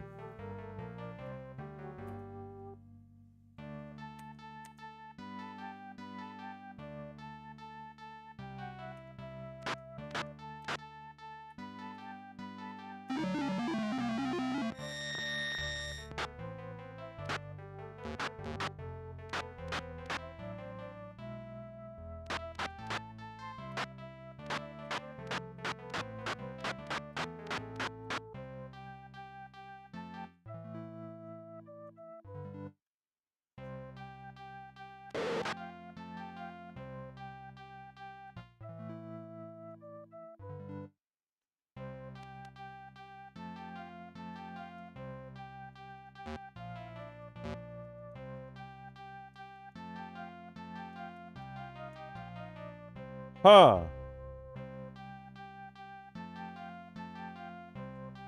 Well, I know what happens when I enter here. So I won't be doing that right now. I didn't realize that was this island that I was at. Okay.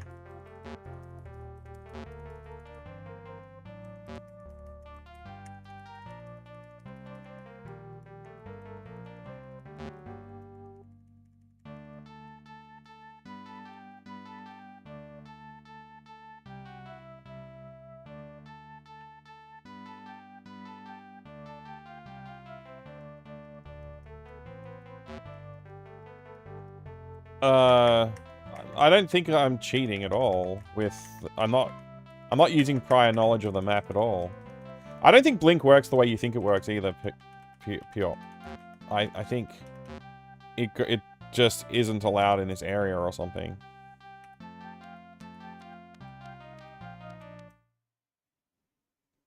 Use horn. The horn sounds an eerie tone. Okay.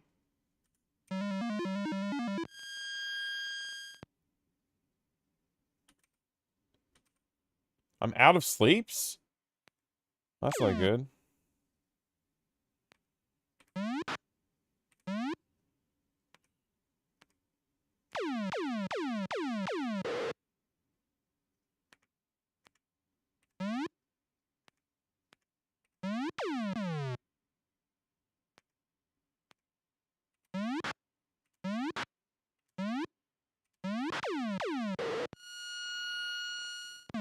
I was worried about them sleeping me. So I was trying to sleep them first. We have no quickness left either. I might just restart here.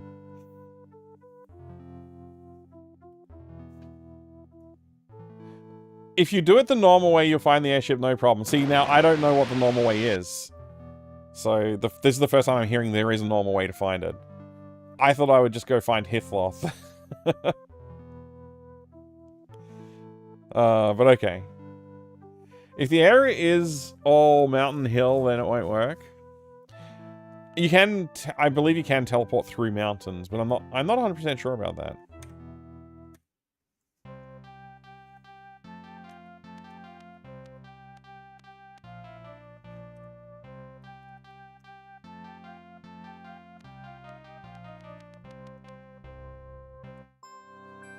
Okay, this is humility.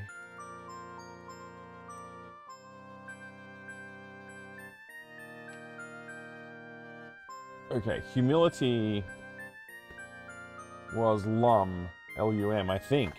I don't think I ever validated that it was L-U-M, but I believe it is.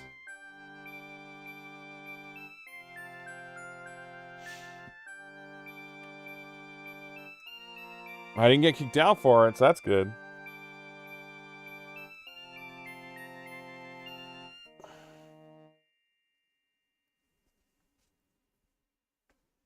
A hair in my mouth. I think it was one of mine.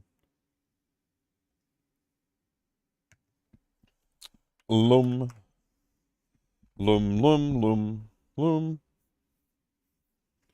Lum, lum, lum, lum, lum.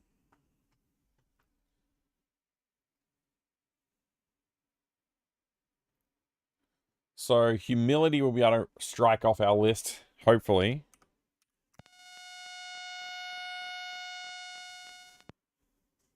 And that's a strong foundation to build on all of our things. That's why it was the bottom pixels. I was kind of predicting that, actually.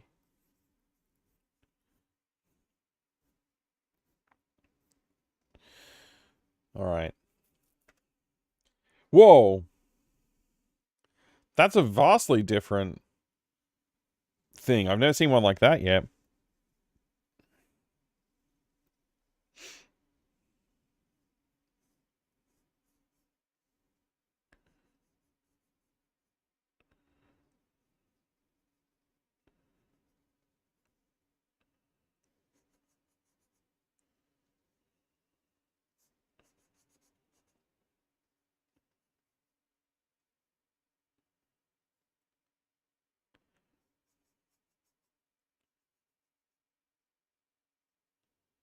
Wonder what this vision is all about.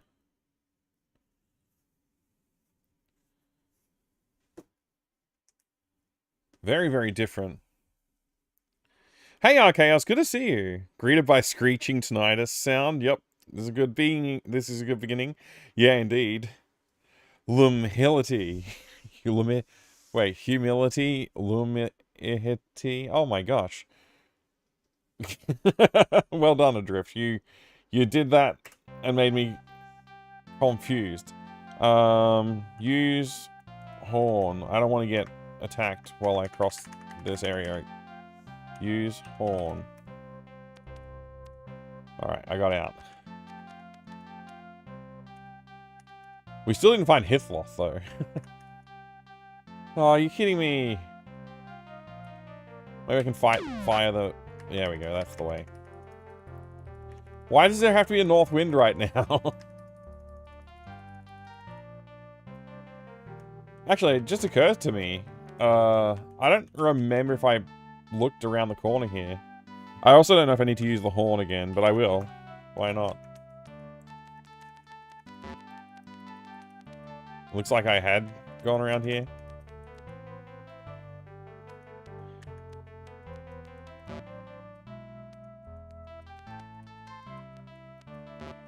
I guess the horn doesn't last very long.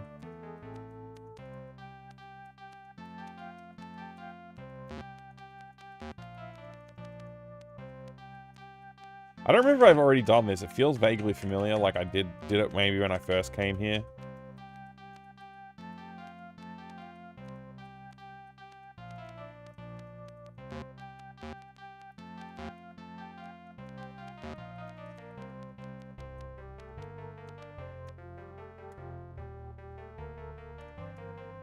Alright. Now where? We've got humility. Valor's probably still not developed enough yet.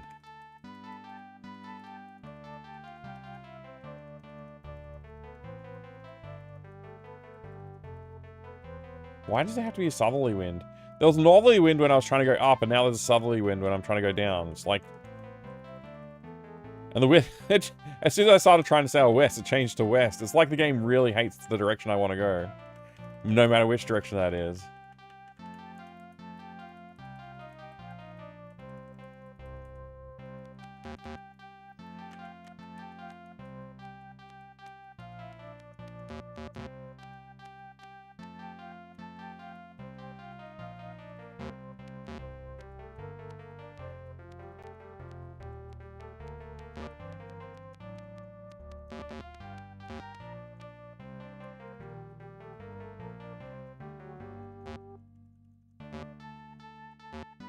Where am I? PGPB. I want, what was it? PAPO?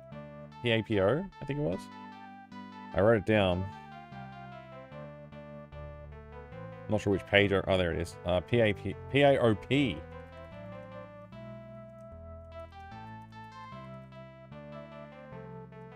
So it has to be in here.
A fight. I don't want to fight. Personal assistant overpowered. That's right.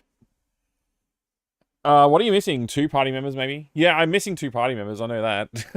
I also don't have any of the stones. Let's see. I've got 1 sextants. 12 torches, 19 gems, and 11 keys. Okay, so... HC, so humility, compassion. V, valor. J, justice. S, spirituality. H, I don't know, honesty maybe.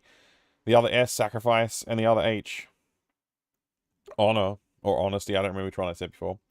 Bell book, candle, horn, skull.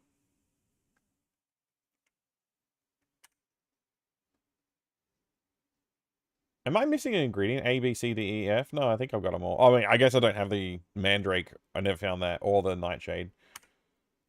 My mixtures, though. I need to get some more sleep.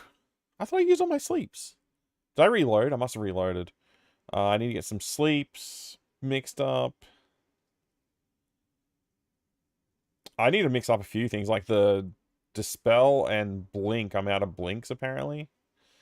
So we'll have to get them as well. You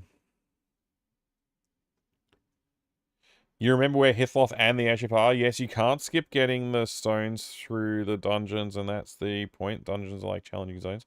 Yeah, I know what the dungeons are for. I was just avoiding I wasn't bothering with them because there was more to do. I think Daddy, we're up to the point where I do probably need to start Daddy, would you looking like at dungeons. some sausages? Yes, please. I'll have some sausages, Tonal Tadara. Good to see you. I'm gonna go to the bathroom and then I'll be back and we'll complete this combat. In the meantime, enjoy Police Quest ad and other ads, hopefully. Hopefully that'll work. Loop. And shuffle. There we go. I'll be back in a second. Thanks for the Doom Redemption. Suspect has escaped from Lytton Prison and has taken hostages. Baines is considered armed and dangerous. I gotta go to the bathroom. 2310 Mary responding, code 3. Sierra Online brings you the real-life action drama of Police Quest 2, The Vengeance. I gotta go to the bathroom.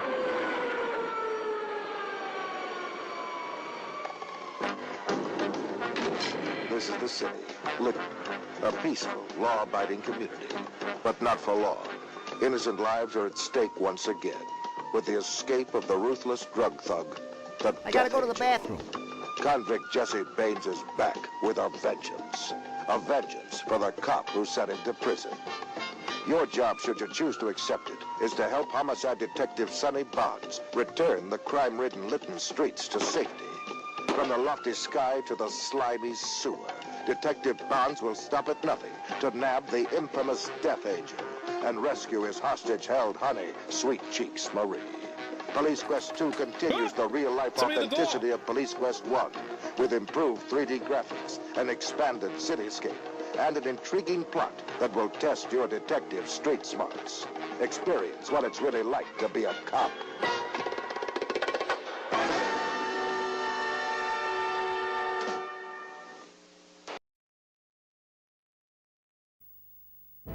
It's a new era. The quest to define the most agile and articulated mechanical robots of the decade is complete. The Hercs are battle ready. From the designers of the original Mech Warrior comes a superior line of armored might. Metal Tech, a menacing line of killing power. The first battle, Earth Siege. You and your squadron must save the Earth from invading cybrids. Headquarters maintains visual and audio contact with you and your squad. Herc weapons customization and battle strategy will decide your fate. Launch a few trigawatts of firepower from your electron flux at enemy ground rovers and skimmer aircraft. Your cockpit is your base of operations. Fight campaigns across desert terrain, polar ice fields, volcanic ash, and urban remains. Survive 30 missions, each with randomly generated battle elements to test your military prowess. Metal Tech Earth Siege, the future in robotic warfare simulation.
Can this commercial be used for your ad roll? Let's find out. Yeah, I guess I could. Whoops. I opened it and instantly closed it. Let's try it.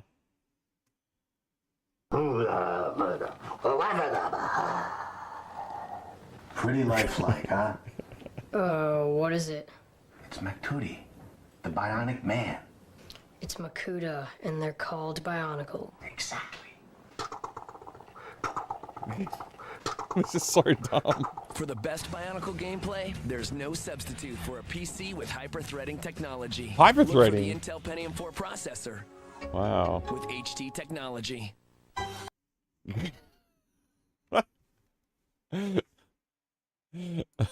That's so bad. Thanks, Pi. I'll try and add that one to the list. I'll leave the tab open. Hopefully I don't forget. That's really good. Thank you.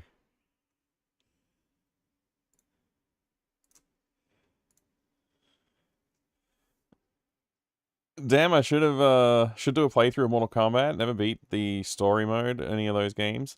Oh, good luck. Have fun. They are good. Jamal's hates you and wants you to die was what I got out of Please Quest. Yeah, probably. Good morning, Christopher Janks. Good to see you. Welcome, welcome. From the days where you could build your own PCs, those are still today's. They just cost more, unfortunately, at the moment. Hopefully that settles down soon. I dearly hope.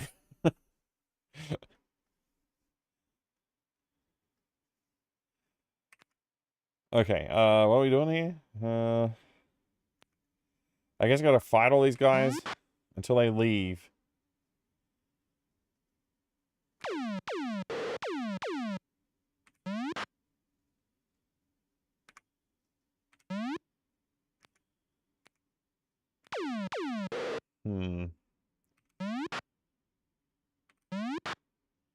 Oh, that one just died.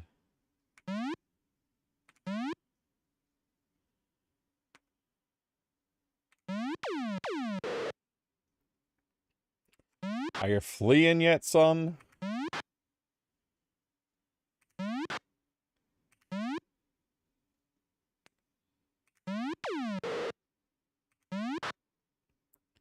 That one's fleeing.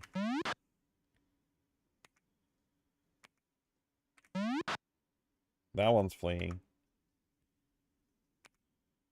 That one's dead. In theory, I just have to wait until they leave?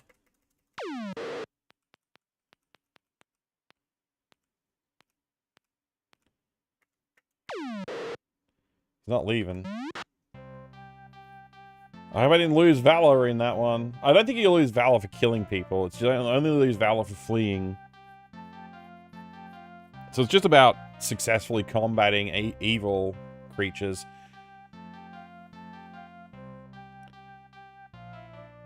Why am I on this land again? Oh, right. I was looking for a dungeon entrance. I think I'm in the wrong spot, though. Yeah.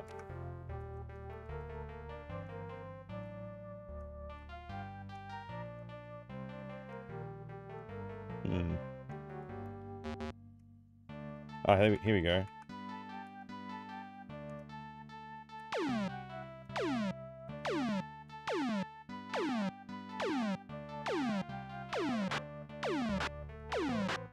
Still have to fight him anyway. Oh well.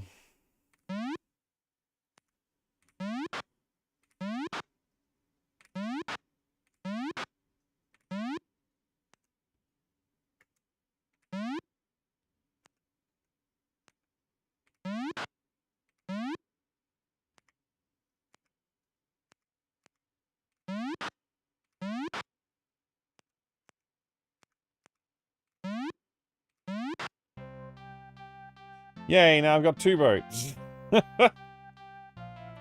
This is the entrance that I got stuck at last time. And I ended up, like, reloading or whatever, right? Or no, I tried to go back through the dungeon and I died. That's what happened. Alright, we should do some mixing and stuff while we're here. We need blink. Can you blink in dungeons? I just realized, I don't know if you can. I also forget the spell mixture. Luckily, it's all written down. Spider Silk and Blood Moss, huh? So what's that? D and E?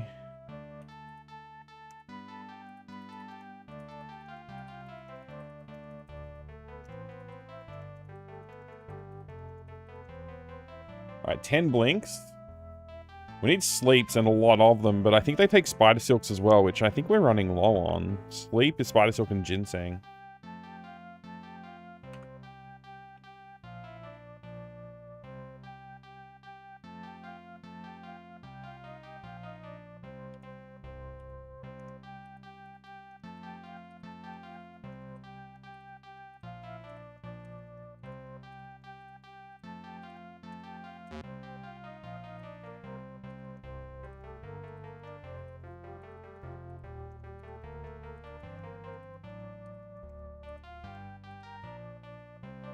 I might have to go buy some more spider silk before we do this quest.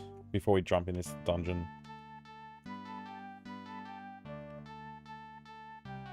Trying to remember where the nearest place will be to get that sorted out.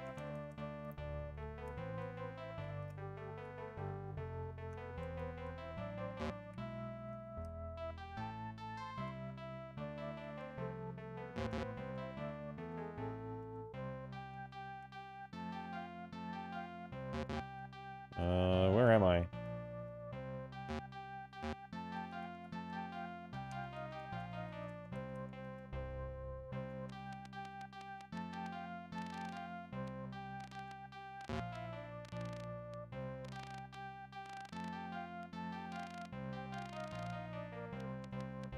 Do they sell ingredients here? I don't think they do.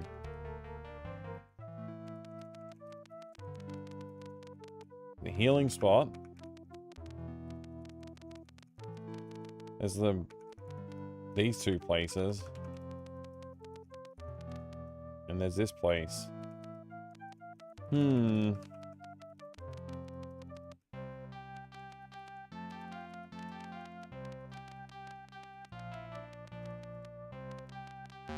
gotta go around this time. I guess I could cast Blink, I guess. Seems a little wasteful, but, you know. Oh, Troll Bridge.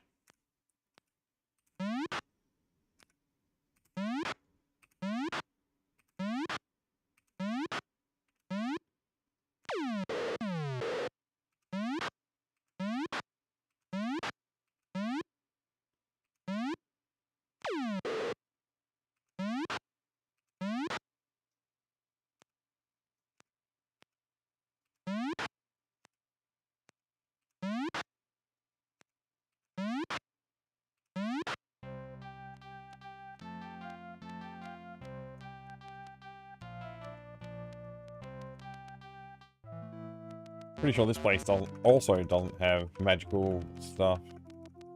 Food market, stables, tavern. Yeah, that might be it. Dang, you got 3 companions since the last I watched you play. Was that difficult? Not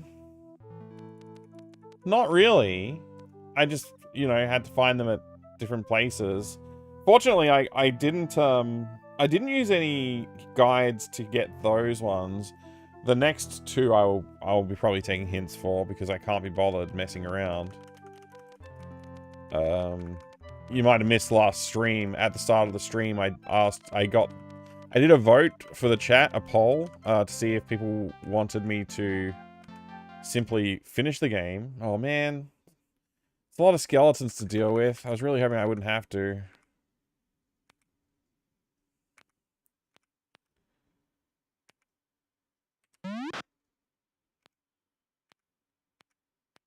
Yeah, I did a poll and basically it was unanimous. Well, not unanimous. It was like 70% of people watching wanted me to use guide to finish the game faster instead of it lasting another, you know, who knows how many more streams it would be if I wasn't going to use a guide kind of thing.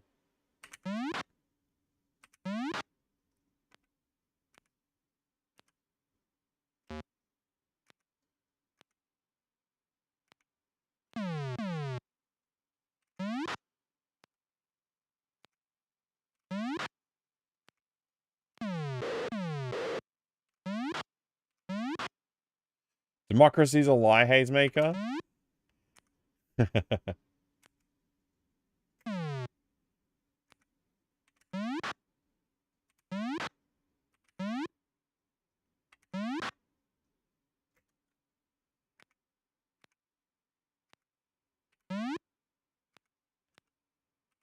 Whoops, I attacked the wrong direction.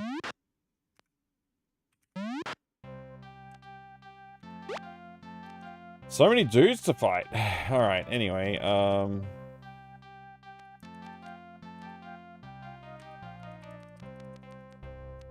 hope it's not a massive army again. Damn, it's a massive army again.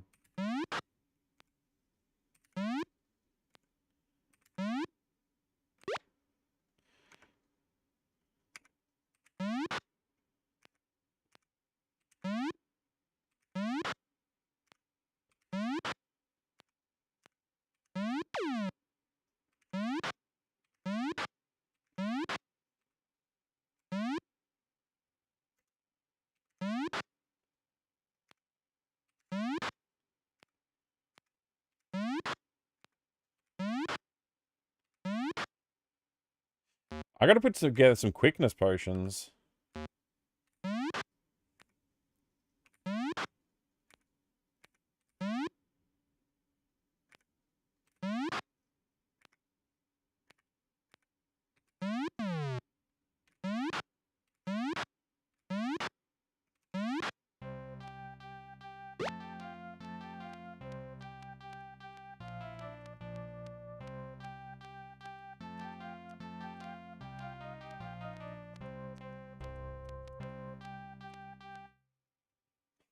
It's just one lich.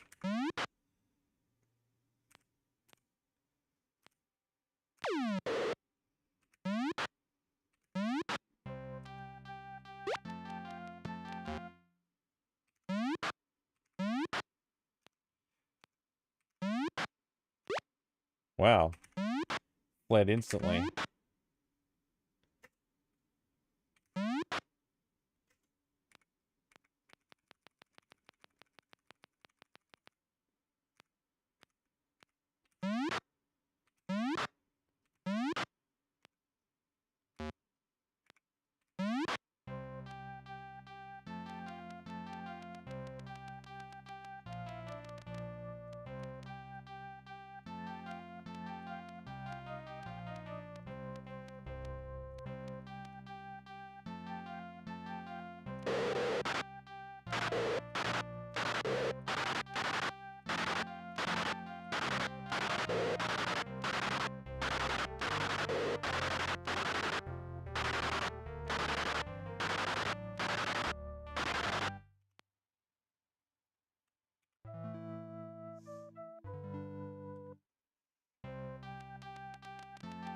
Just seeing if I could find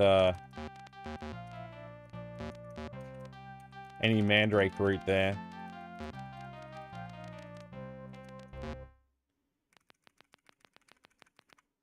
This lone orc.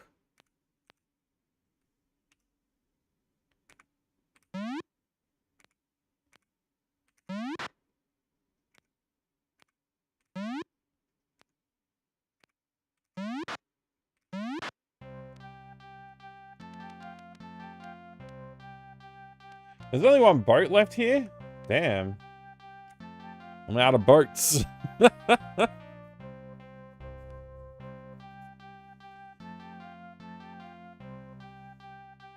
That's how they sold hint books. You struggle for years. Yeah.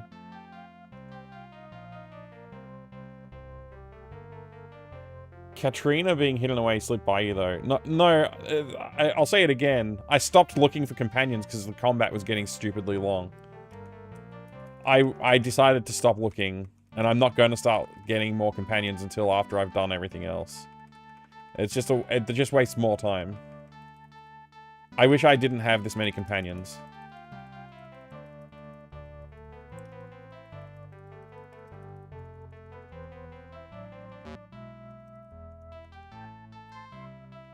But this is where Katrina's hidden? In Magincia? Is that what you said?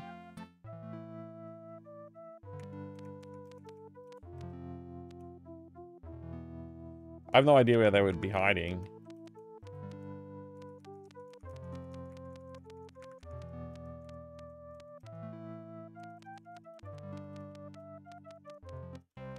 Oops.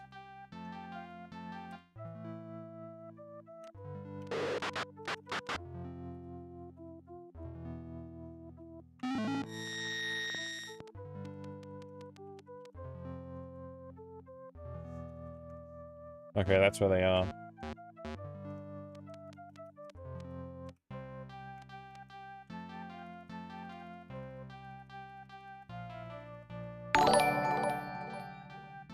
Welcome. Welcome, Raiders. Welcome, hang on, let me try again. Agrophobic Anger, welcome. Good to see you. I hope you're doing well today. Don't worry, Poyef. Eventually, we'll build our party. Hello, Steve. Good to see you. Playing Sid Meier's Civilization 5?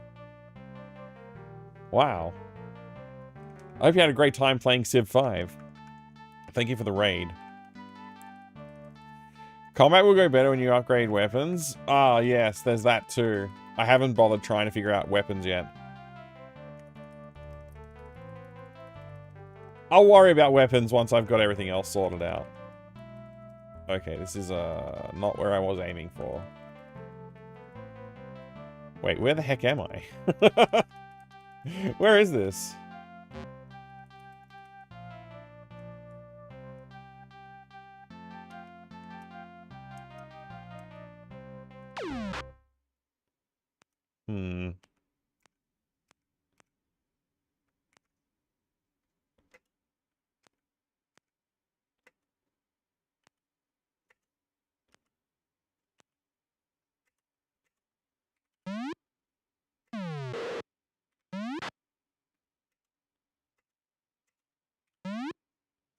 I hate how restricted this combat is. I legit don't know where I am. I'm a little lost.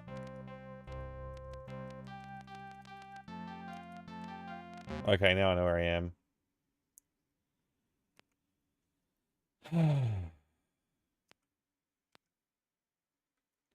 Too many party members, dude. It's really annoying.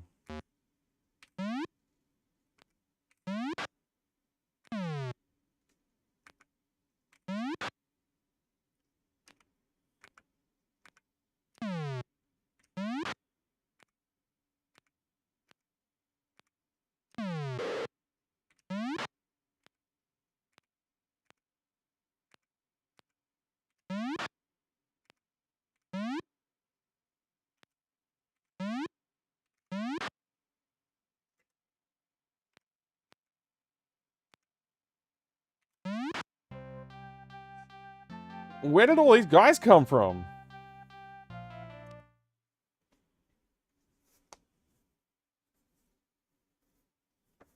Upgrade your slings first, at least. Those are pretty weak, as I recall. I just know that everybody can use it. That's the only reason I'm using it. I just couldn't be bothered thinking about weapons.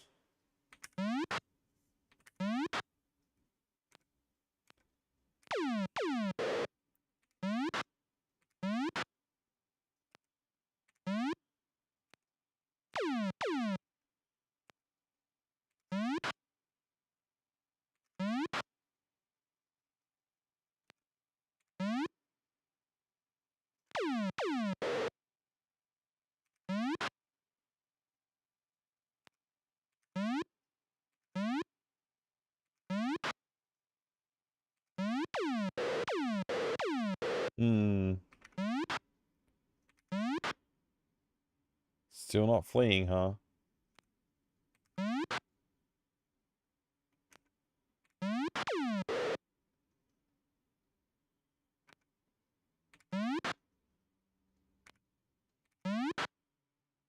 These guys don't want to flee.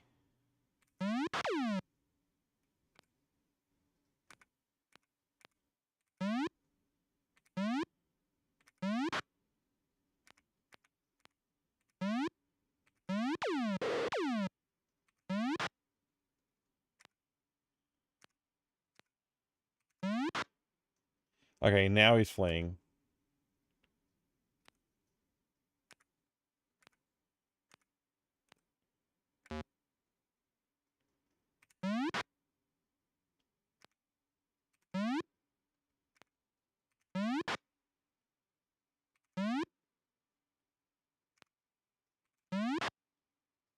Now it's fleeing.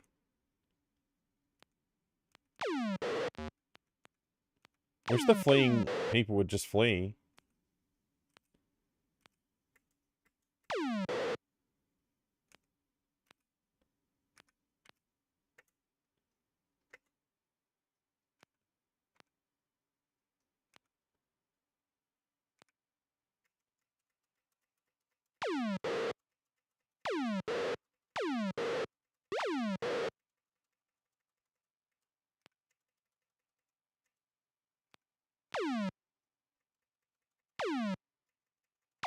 What are you even attacking? Just flee.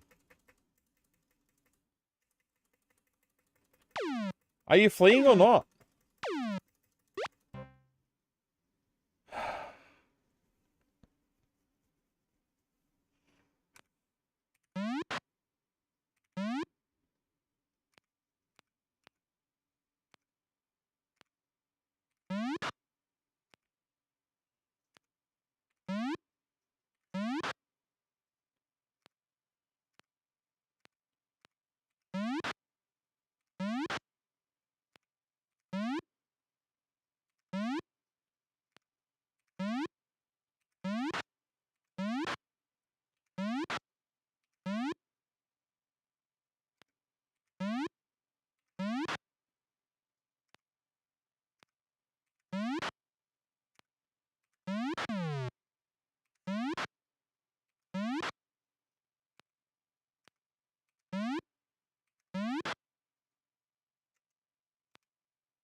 Where am I?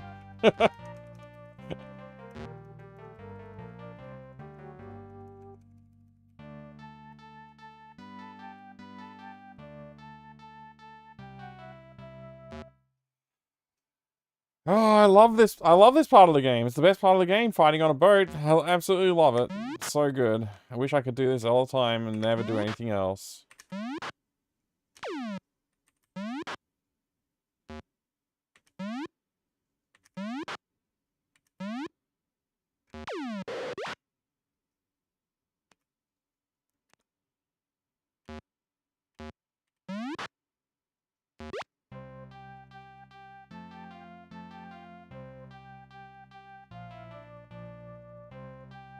Oh my god. Piss off.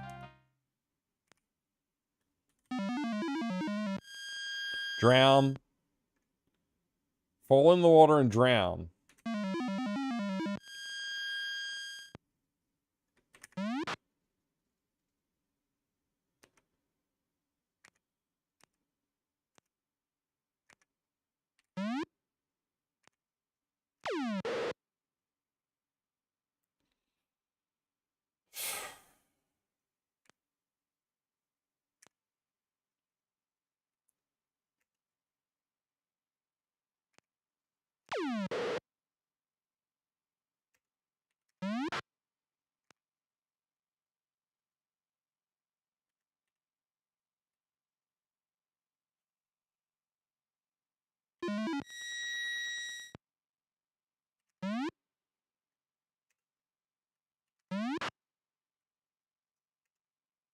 This game is ass.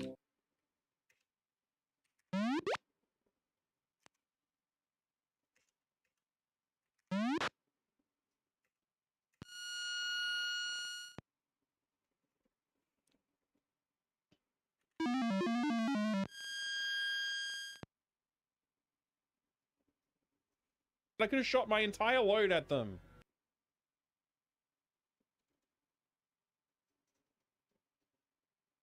Hmm.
Thank you very much for the 50 bits. Hi.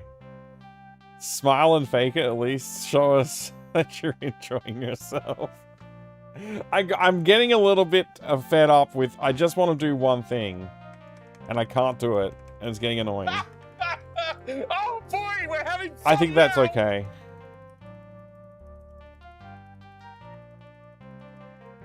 Thanks, Pi. Thank you for the 50 bits.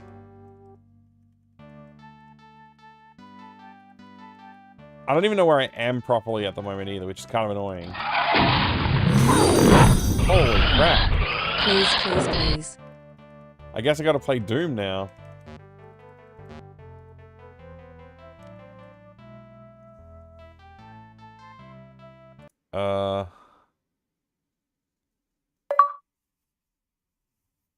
Yeah. Jump scared awake flying on. How lucky could one man be? Well, thank you for the 666 bits of Doom Hope. I appreciate it. What are you waiting for? Me to play the game? Shut up! Yep, that's right. Let me get Doom set up here.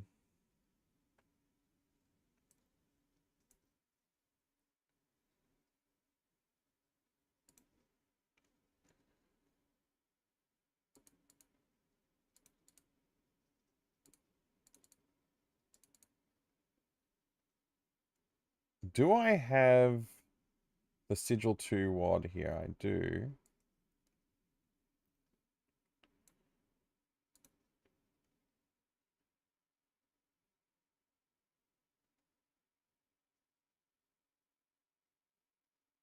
Trying to remember how I set it up to run. It's been a while since I've actually run it.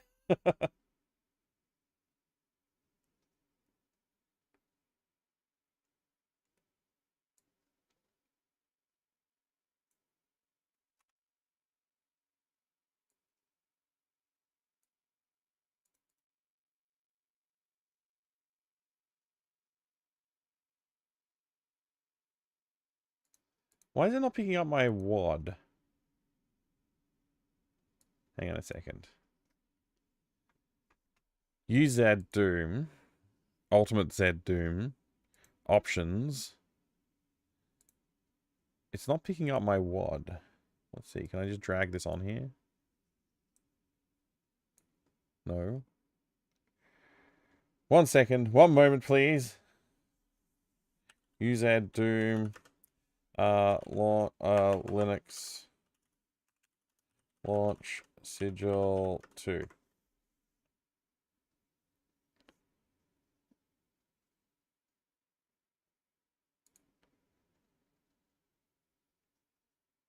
Ooh. What the heck? I've got an app image of UZ Doom, and I think that's causing me problems.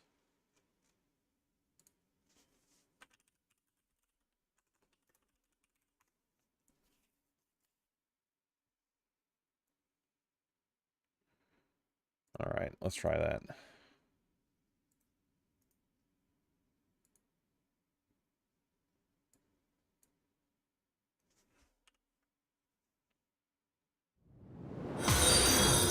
Oh, hey, thank you very much for the follow.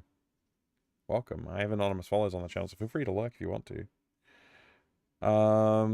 You have a sextant, a map, and that should give you at least a rough idea where you are. Right. Hey, Shaggy, good to see you. It's nothing that serious, though, Pi.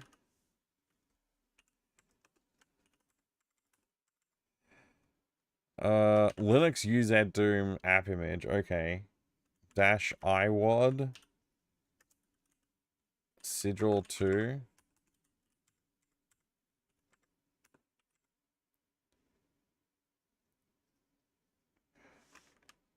Oh wait, iWad is the I want dash this to be dash file apparently. And iWad should just be the Doom.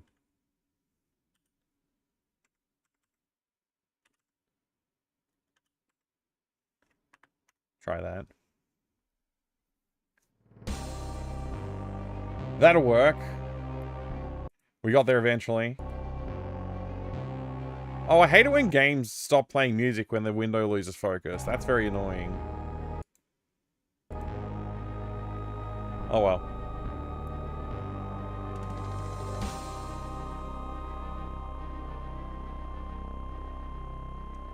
I don't think I have my save files. Yeah! I don't have my save files.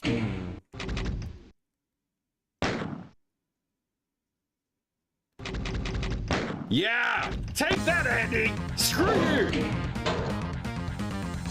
Does anybody remember what map I was up to?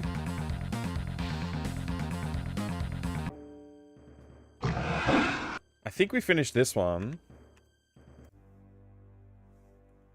I think we were up to this one, yeah.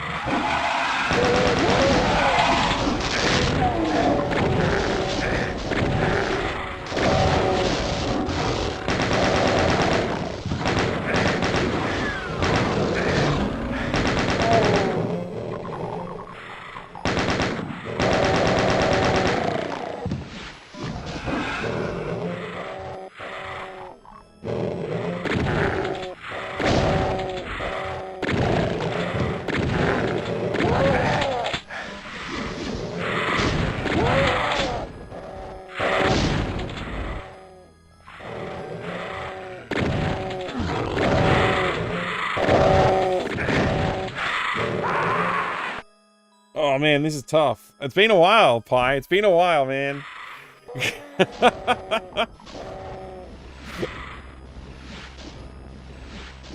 People who made this also made Duke Nukem 3D because sound effects are the same. No, they're nothing alike actually, but oh, there might be some shared sound assets. Definitely different crew though. Virtue this, the avatar from the G-Funk. Alright. Oh, is it? Oh, I fell for it. So for those of you who aren't familiar with it, when the Doom Redemption goes off, I try and play through a level of Doom. I played through all of the Dooms. I played through all of Sigil 1, and I'm up to this level on Sigil 2. It's Ultraviolence pistol starts. I've never played through Sigil 2, actually, so this is all blind playthroughs of Sigil 2 as well. All the other ones I think I had played through before. So this is my first time through Sigil 2. It's making it a lot more challenging because I don't know the routes to get through the levels or anything. So it's quite fun.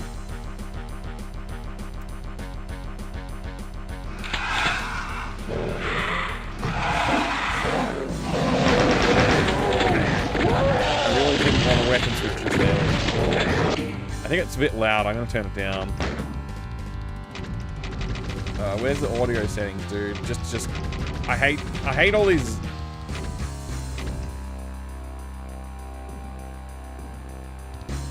Sound options, there we go. Man, the master volume's already down. I'll just turn it down even more then, I guess.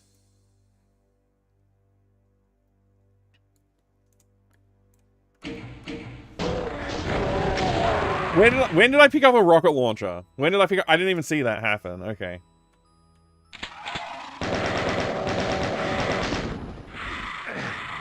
I'm going the same route because this seemed interesting.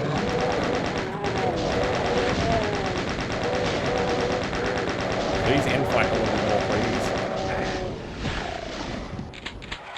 Okay, that's where that came from. Hello.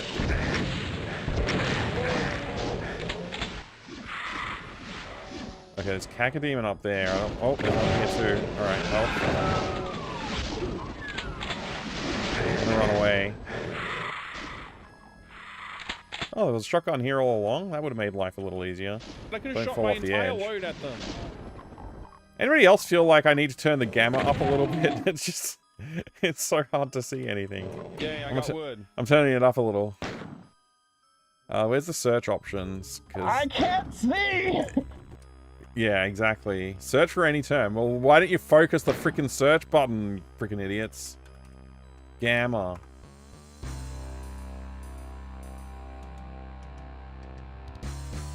How about that?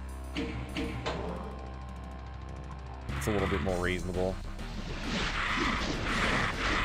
Where'd you come from?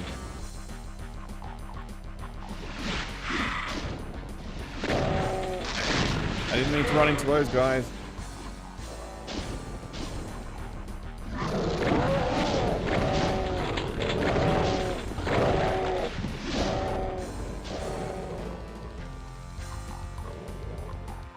I swear I saw something. Party! Indeed. There's a party at Mike's house. And all the Cacodemons are invited.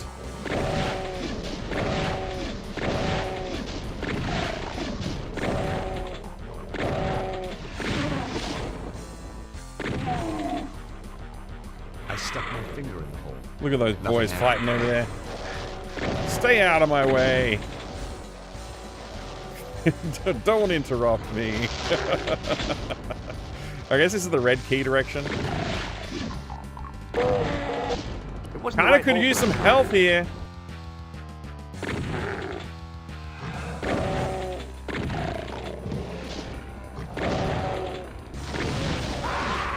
No! I got shot by a butthole! Damn.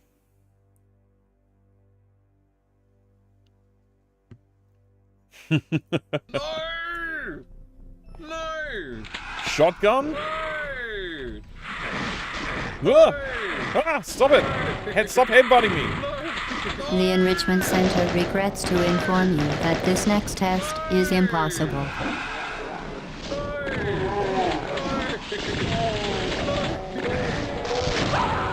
I didn't want the auto... Why is auto switch on? No more auto switch, buddy.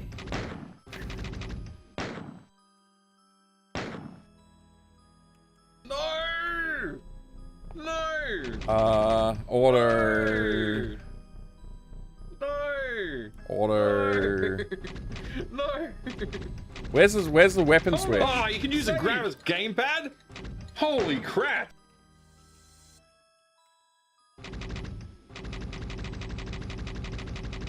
Drop weapon. Drop weapon. Check ammo. Check ammo for weapon switch. Sure. Weapon stay. Weapon give extra ammo. Spawn more. Keep weapons. Weapon bob speed. Weapon bob... Just... Where's the thing that tells you don't... I give up. I'll live with it. It's fine. Whatever. Who cares? It's not even that important. How are you not dead?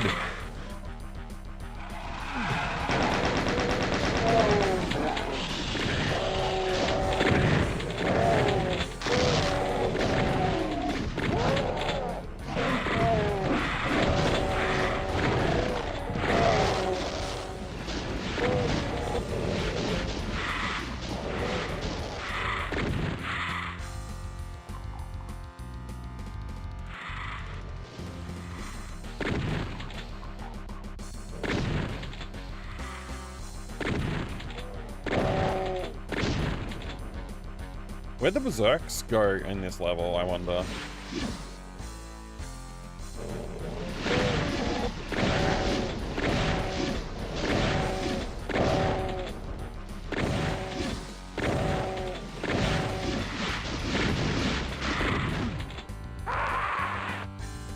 This is getting painful.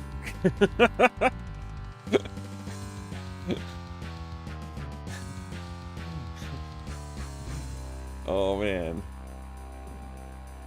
All right, let's not lose our sense of concentration. I tried to dodge that. Okay, let's try it. Try again.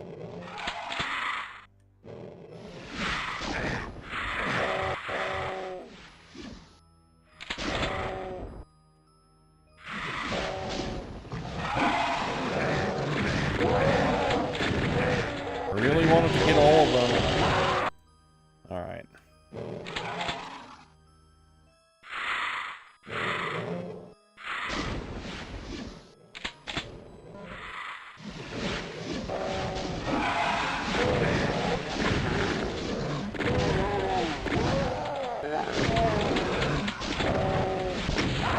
Ah, I pressed 3.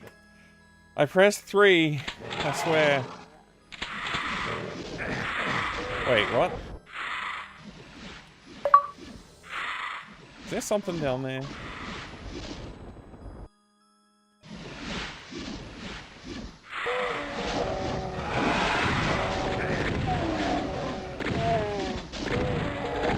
It's impossible to see in there.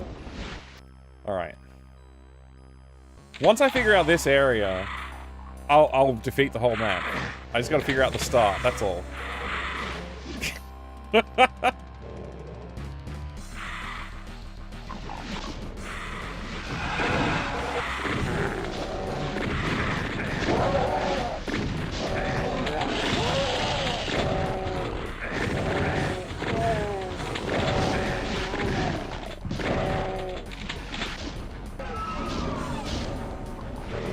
Hello? Crushing ceiling?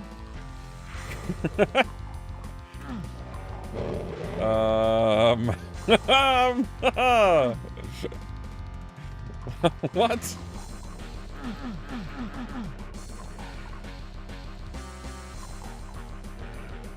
There has to be some way to open this door.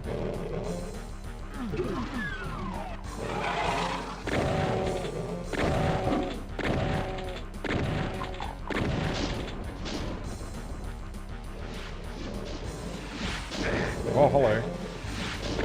Progress button.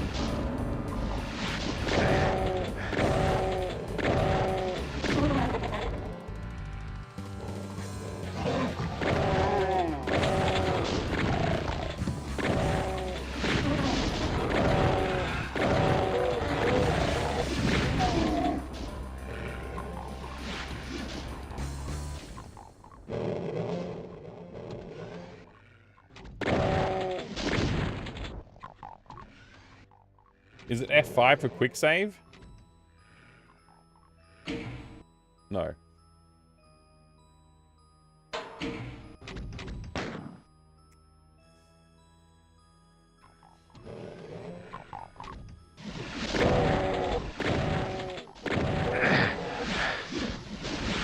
Thank you, Crushing Ceiling, for the Doom redemption.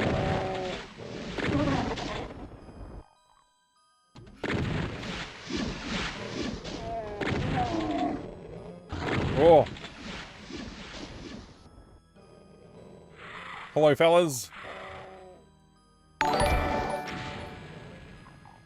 Jiggy raid. Thank you very much for the raid, Jiggy. Uh-oh.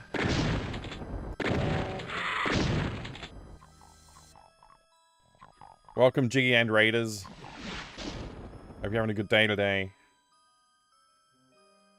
I'm playing Doom, so, you know, can't complain.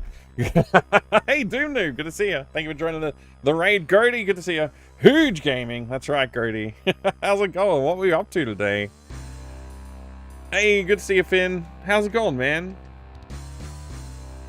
Jiggy was playing Prince of Persia. Oh, okay, some more Famicom, Super Famicom.